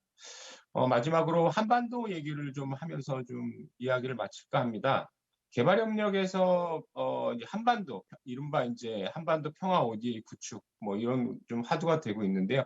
HDP 넥서스 프레임은 의미가 있다고 봅니다. 하지만 세부 실행 방안에서 ODA의 틀에서 북한의 개발협력은 굉장히 좀 여러 가지 제약적인 상황이기 때문에 이에 대한 방안 모색은 되게 좀 진행 중이라고 생각합니다. 굉장히 좀 국제사회 이해관계가 한반도에 얽혀 있기 때문에 그런 특수성도 있고요. 이게 정치적인 고려나 외교적인 판단 이런 것들이 좀 배제되면서 사회 문화 부분, 스포츠 부분의 교류 이것을 통한 이제 긴장 해소, 단계적 평화 프로세스의 구축 여기엔 동의를 하는데 사실 이런 구체적인 어떤 플랜에 대한 좀 뭔가 계기, 모멘텀 이런 것들은 찾기는 굉장히 어렵습니다. 그래서 지난 사례들을 저희가 설명을 하고 거기에 대해서 이야기는 했지만 앞으로 이것을 어떻게 다시 좀 찾아 나갈 것인가에 대한 논의는 더 지속돼야 될 것 같고요. 이러한 과정에서 이제 시민사회라든가 지방정부의 역할이라든가 민간정부의 역할이 그 어느 때보다도 강조되고 있다. 이렇게 생각을 합니다. 그리고 SDG 북한 얘기를 마지막으로 좀 말씀을 드리면 북한이 설정한 유엔 전략 계획이죠. 이것에 좀 주목할 필요가 있다고 봅니다. 그리고 개인적으로는 이제 재난이나 기후 변화, 공동체 복원이라든가 이런 어떤 좀 지속 가능한 환경의 마련 그리고 어떤 그 회복력에 대한 제고 이런 것들이 좀 개발 북한 SDG를 바라보면서 좀 강조돼야 될 것 같고요. 저희 이제 그 학계에서는 이제 데이터 측면에서 국제 기술 표준 뭐 이런 적용, 표준화 문제, 그래서 이를 지원하는 국제개발 사업의 콘텐츠는 어떤 게 돼야 되는가 이런 것에 주목하는 그런 것들은 중요한 논의 같습니다. 제가 뭐 따로 질문은 드리지 않겠고요. 말씀드린 바와 같이 저희들이 많이 오늘 얘기하고 있는 평화 공공외교 그리고 가치 뭐 이런 얘기들이 결국은 이제 스포츠 외교, ODA 이런 측면에서 어떤 모멘텀을 찾아 나가고 그런 것들이 공유될 것인가에 대해서 모두 다 고민해야 될 시기가 아닌가 생각합니다. 제 토론 이상 마치겠습니다. 감사합니다.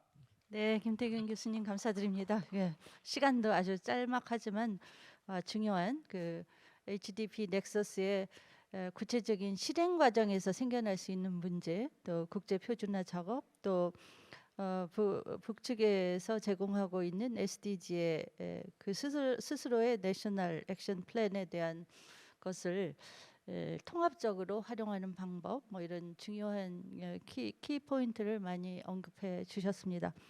그러면 시간이 저희가 11시 50분까지 끝나기로 돼 있는데 좀 토론자분들께서 그 적절히 감안해 주셨으면 좋겠습니다. 그러면 조수지 남북 단일팀을 실제 진행하면서 여러 가지 아주 구체적인 현장에서 스포츠 외교의 경험을 공유해 주는 토론자를 모시겠습니다. 조수진님께 힘찬 박수 보내주시기 바랍니다. 네, 안녕하세요. 저는 2018 평창 동계올림픽 남북 단일팀 선수 조수지입니다. 저에게 주어진 시간이 짧아서 이제 좀 빨리 말씀드리도록 하겠습니다. 저에게 이곳 평창은 굉장히 특별한 곳인데요. 평창에 오니 이제 올림픽이 생각이 나고 올림픽을 생각하니 남북 단일팀이 떠오릅니다. 그리고 북한 선수들과 함께 그렸던 평화가 떠오르는데요. 이렇게 평화의 땅 평창에서 훌륭하신 선생님들과 함께 자리할 수 있어서 굉장히 영광입니다. 저는 정기훈 교수님께서 발표하신 평창 평화 정신과 스포츠 공공외교와 관련하여 단일팀의 외교적 도교화에 대한 저의 의견과 더불어 2024 강원 청소년 올림픽에서의 평창 평화 정신 실현 방법을 제안하려 합니다. 우리나라는 BTS 보유국이라고 할 정도로 전 세계의 높은 관심과 함께 활발한 문화 교류가 이루어지고 있습니다. 여기에 스포츠도 강력한 소프트 파워 요소로서 작용하고 있는데요. 그중 하나가 바로 평창올림픽입니다.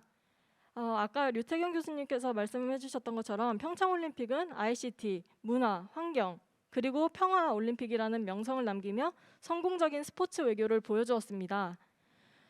그러나 평화의 중심을 이뤘던 남북 단일팀을 구성하는 과정에서의 시작은 좋지 못했습니다. 올림픽이 불과 3주 남은 시점 저희 팀은 단일팀을 구성한다는 소식을 들었고 선택의 여지조차 없었습니다.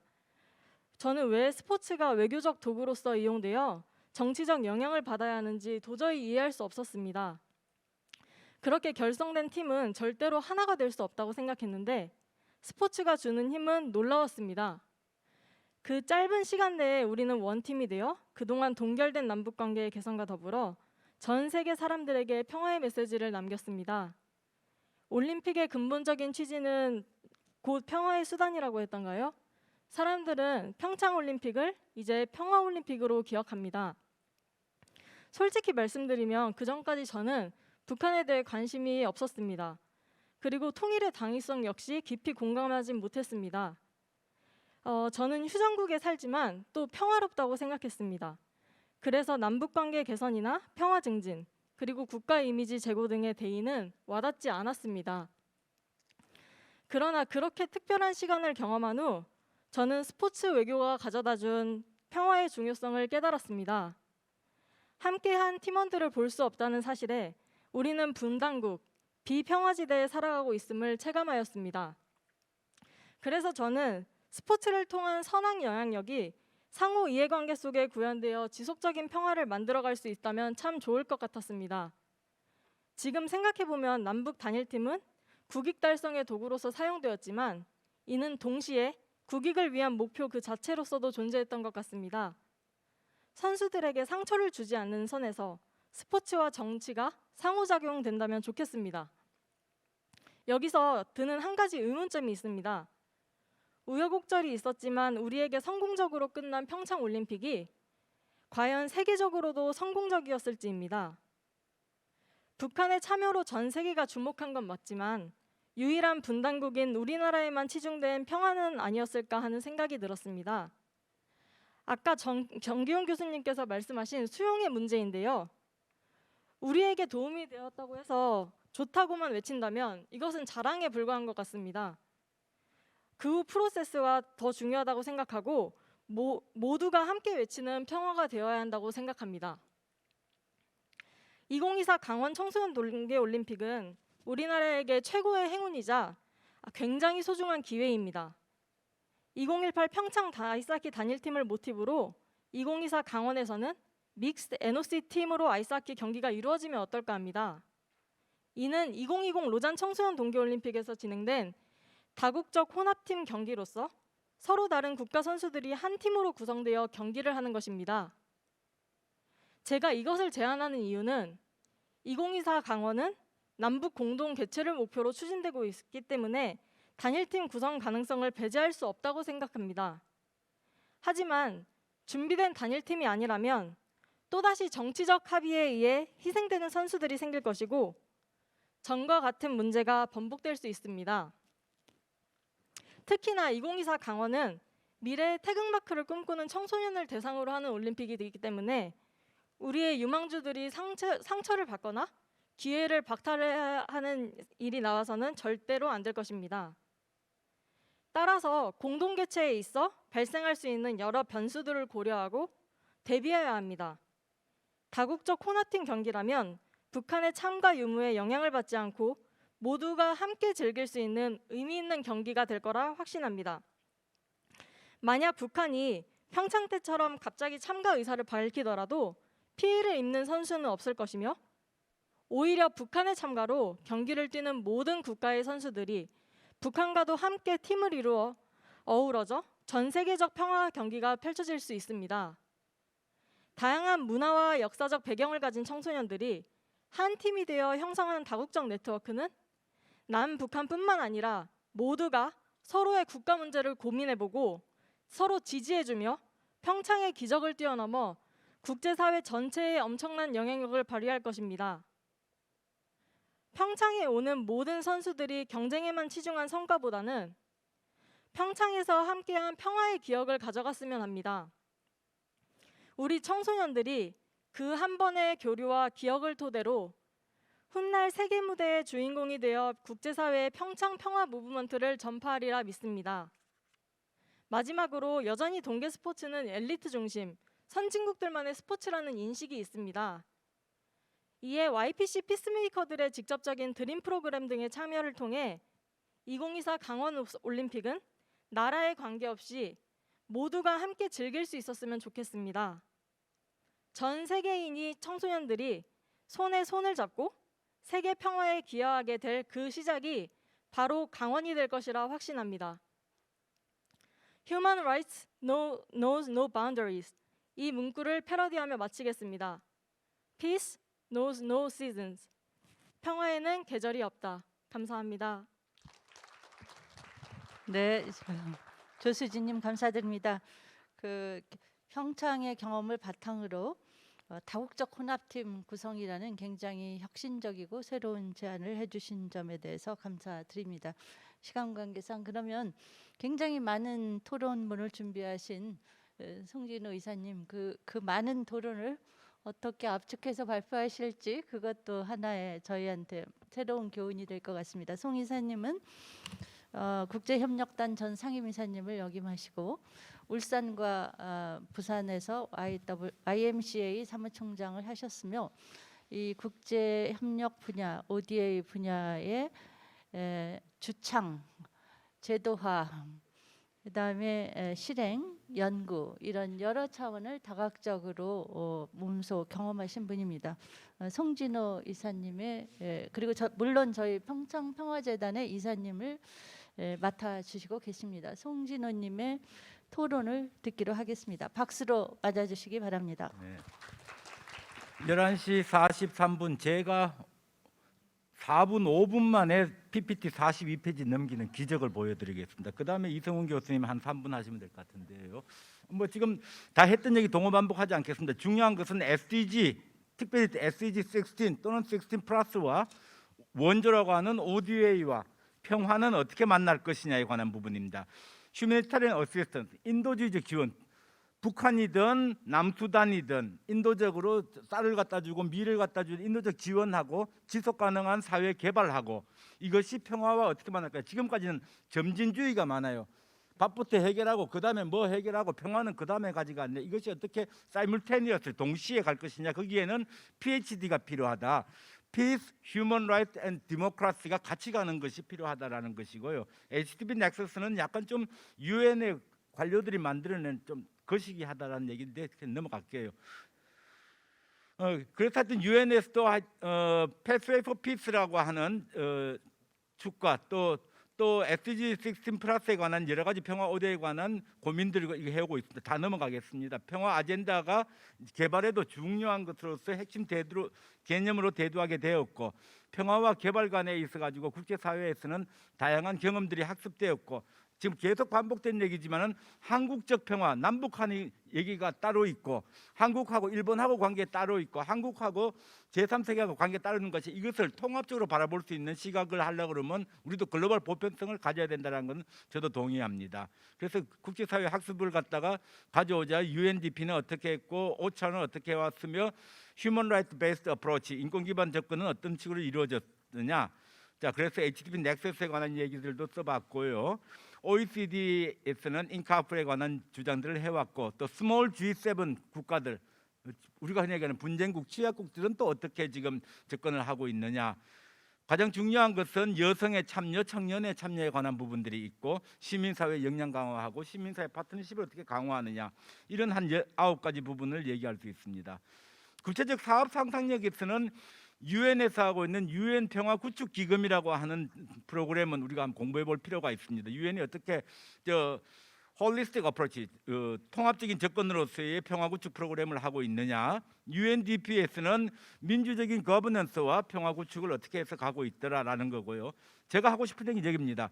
우리 남수단 그러면 한빛부대 또 파드 존리 이태석 신부가 나가 있던 곳으로 잘 알고 있는 남수단에 지독하게 싸우는 동네가 있습니다. 여기에 가서 우리는 한빛부대가 뭘 했냐 그러니까요. 평화 오데이가 딴 거 없습니다. 저기 보시면 DMZ에다가 우리 쌀 심듯이 남수단에 세 종족이 싸우고 있는 한가운데다가 논 만들고 밥 만들어주면 되는 겁니다. 그리고는 중요한 것은 여기다가 마켓 플레이스를 만드는 거거든요. 한빛 마트 만들고요. 그러니까 가운데다가 마켓 플레이스 또는 이제 이걸 다른 개념으로 쓰면 세이프존, 안전지대 안에다가 우리 DMZ 안에다가 뭐 여러 가지 상상이 있듯이 이 안에 사람들이 모이는 장마당 만들고 장터 시장을 만들어 나가는 것이 결국은 평화를 만들어 나간다. 그래서 저는 저 HDP 넥서스의 중요한 한 컨셉이 이 접경 지역에서의, 그러니까 서로 대립하고 있는 이 가운데에 어떻게 세이프존을 만드는 상상력이 필요할 것 같다. 우리만 그래 한 게 아니고 스웨덴의 시다라는 원조 기구도 남수담에 뭐 만들었냐고 하면요, 장마당 만들어줬어요. 시장 만드는 방식이었거든요. 이런 상상력들이 있다.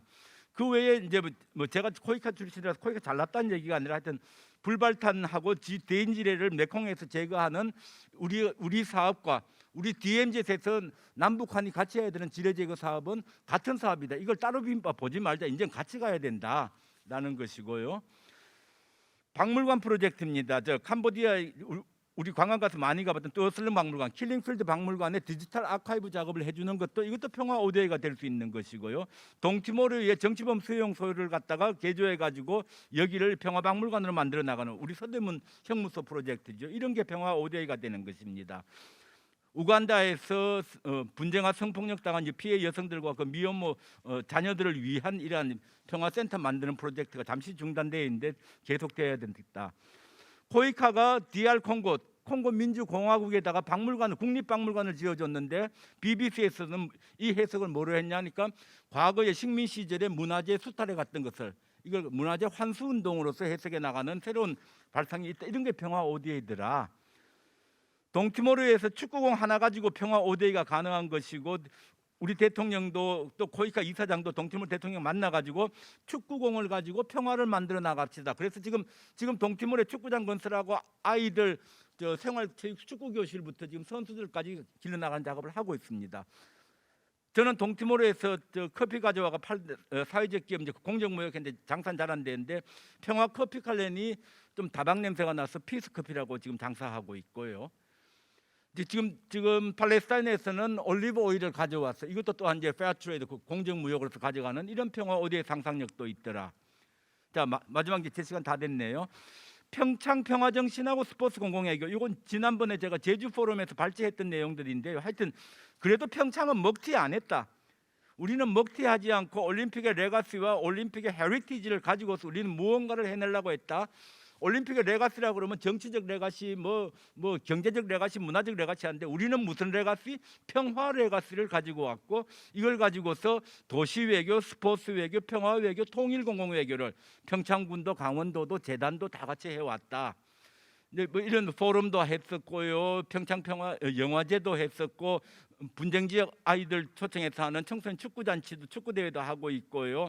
또 이매진 피스 캠프도 하고 있고 이런 것 이렇게 하는 데가 없거든. 지독하게 그래도 평창은 FM대로 했다. 유스 피스 챌린지 프로그램도 했고 그래서 아까 우리 조수지 선생님이 얘기했듯이 2024 강원 동계 청소년 올림픽을 Let's Meet Together 해나가는 우리 한반도의 특성에서는 이게 중요하지만은 이게 남북한만 만나는 게 아니고요.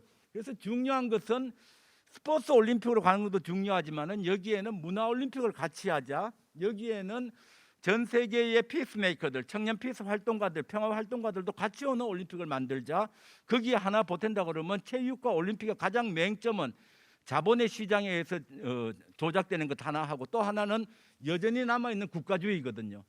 열심히 세계 시민 교육을 시켜놨는데 올림픽만 되면 금메달 숫자 한국이 이겼냐, 우리 딴 데 몰라도 일본에게는 우리가 이겨야 되라고 하는 이 국가주의가 발동되게 되면 모든 것은 깨어지고 이래 가는 올림픽에서 계속 반복되는 걸 넘어가려고 그러면 조수지 선생이 얘기했듯이 이제 대한민국 대표, 북한 대표 뭐 어느 나라 대표가 아니라 세계 시민으로서의 통합적인 팀이 만드는 상상력도 필요하다. 자 마치겠습니다. 감사드립니다. 저 이성훈님 마무리 부탁드립니다. 왜냐하면 평창 평화재단을 기획하시고 평창 평화 포럼의 여러 가지 활동이나 틀도 기획을 지속적으로 참여하시고 여러 가지 지금 SDG에 대한 아시아 시민사회 파트너십을 구성하고 계시고 이 분야에서 뭐 제가 아는 한 굉장히 다차원의 협력의 틀을 기적적으로 만들어내시는 분입니다. 예, 이성훈님 부탁드리겠습니다. 박수로 부탁드립니다. 자, 저는 1분 내 마치도록 하겠습니다. 세 가지. 첫 번째, 우리 유태경, 정기용 교수님의 제안을 드리는데 북경 올림픽이 끝났잖아요. 그러니까 두 분의 논문을 평창뿐만이 아니라 도쿄, 북경과 비교하는 걸 하면 좋을 것 같아요. 그래서 이 공공의 관점에서 어떤 차이점이 있었는지 배울 점 뭔지 그 시사점을 하는 걸 부탁드리려고 제가 마지막. 두 번째는 2024 얘기하셨는데 조시 선수님께서 스포츠와 비스포츠이라는 표현을 쓰셨거든요. 그러니까 올림픽은 우리는 다 관중이거든요. 그 평화 피스메이커들이 청소에 참여할 수 있는 방법. 그래서 스포츠와 비스포츠 같이 할 수 있는 이거를 지금 20시가 좀 만들었으면 좋겠다. 그다음에 여러분 알다시피 2018년에 평창 올림픽이 있었고 2019년에 평창 기념재단이 만들어졌어요. 그걸 이제 스포츠 중심으로 만들어졌고 작년에 평창군에서 평창 평화 그러니까 재단법인 평창 평화 센터가 만들었는데 이거는 평화 중심입니다. 그러니까 이 두 가지가 이제 만들어진 거예요. 하나는 스포츠, 하나 평화. 그래서 이거 사실 이정옥 장관님 그다음에 송진희 선생님 제가 이제 평창 평화 재단 센터의 이사로 지금 하고 있는 것도 그 이유거든요. 그래서 이 두 가지가 같이 시너지를 만나는 게 2024년에 그러니까 스포츠와 청소년 평화 활동가들이 만나서 진짜 제대로 된 방금 얘기했듯이 국가와 자본으로부터 자유로운 진짜 순수하게 평화를 가지고 하는 이런 것들을 2024년에 좀 만들어봤으면 좋겠다. 요걸 제안드립니다. 감사합니다. 네, 감사드립니다. 저희가 여러 면에서 한국은 후발주자고 전 세계에서 유일한 원조 받는 국가에서 주는 국가로 갔고 여러 가지 면에서 후발주자의 이점을 충분히 살리고 있는 것 같습니다. 원조를 주는 나라이면서도 원조를 주는 방식에 받는 사람의 자존심과 받는 사람의 필요에 좀 더 민감해지는 거 그걸 통해서 우리가 가지고 있는 염원, 평화라는 것을 같이 키워나갈 수 있는 운명적인 지구촌의 유일한 국가가 아닌가 이런 생각을 합니다. 그래서 그것이 마침 이 평창에서 시작되었다는 것이 아주 뜻깊습니다. 그래서 보통은 지구적 의제도 지역에서 시작을 한다고 하는데 이 지역을 토대로 해서 지구촌의 21세기의 새로운 진정한 큰 울림을 만들어낼 수 있다고 생각해서 앞으로 여러 가지 질문이 저희가 대답보다는 질문을 많이 제기한 세션이었습니다. 그래서 이 질문과 제안 이런 것들을 다 받아서 다음에 한번 2차 세션을 해야 되겠죠.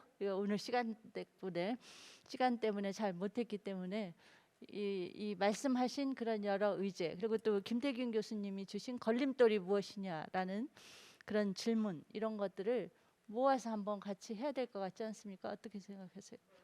예. 추가로 그 해마다 2월이 되면은 평창 평화 포럼이 겨울에 열리고요. 그다음에 여름 가을에 9월 21일 유엔 평화의 날 그때 평창 평화 주간에서도 이 비슷한 행사가 열리거든요. 그래서 오늘 못다한 거는 가을에 좀 바깥에서 좀 더 진지하게 충분한 시간을 가지고 논의를 했으면 좋겠습니다. 제안드립니다. 네, 감사합니다. 이 코로나19 또 오미크론의 맹렬한 방해에도 불구하고 평창에서 발신하는 평화의 열망과 의지는 꺾이지 않는 것 같습니다.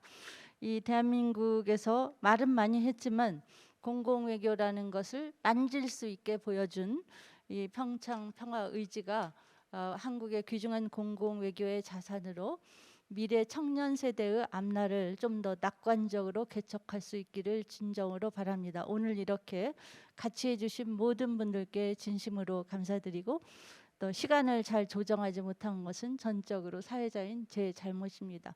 사과드리겠습니다. 네, 긴 시간 경청해 주셔서 감사드립니다. 감사합니다. 감사합니다. 수고하셨습니다. 네, 감사합니다. 마음 같아서는 참 10시간이라도 드리고 싶지만 참 그 시간 관계상 그러지 못한 점 참 아쉽다는 생각이 많이 들었고요. 하지만 그럼에도 불구하고 이 짧은 시간 속에 굉장히 많은 유익한 정보들을 저희에게도 전달을 주셨습니다. 대단히 감사합니다. 네, 그리고 또 끝까지 참석해 주신 참석자분들께도 감사하다는 인사를 드리면서 저희 평화 공공외교 첫 번째 세션을 모두 마치도록 하겠습니다. 추운 날씨에 참석해주신 분들 다시 한번 감사드리고요. 조심히 돌아가십시오. 그리고 저희는 오후 1시부터 다시 평화 공공외교 두 번째 세션이 진행될 예정입니다. 역시 많은 참여 부탁드리겠습니다. 감사합니다.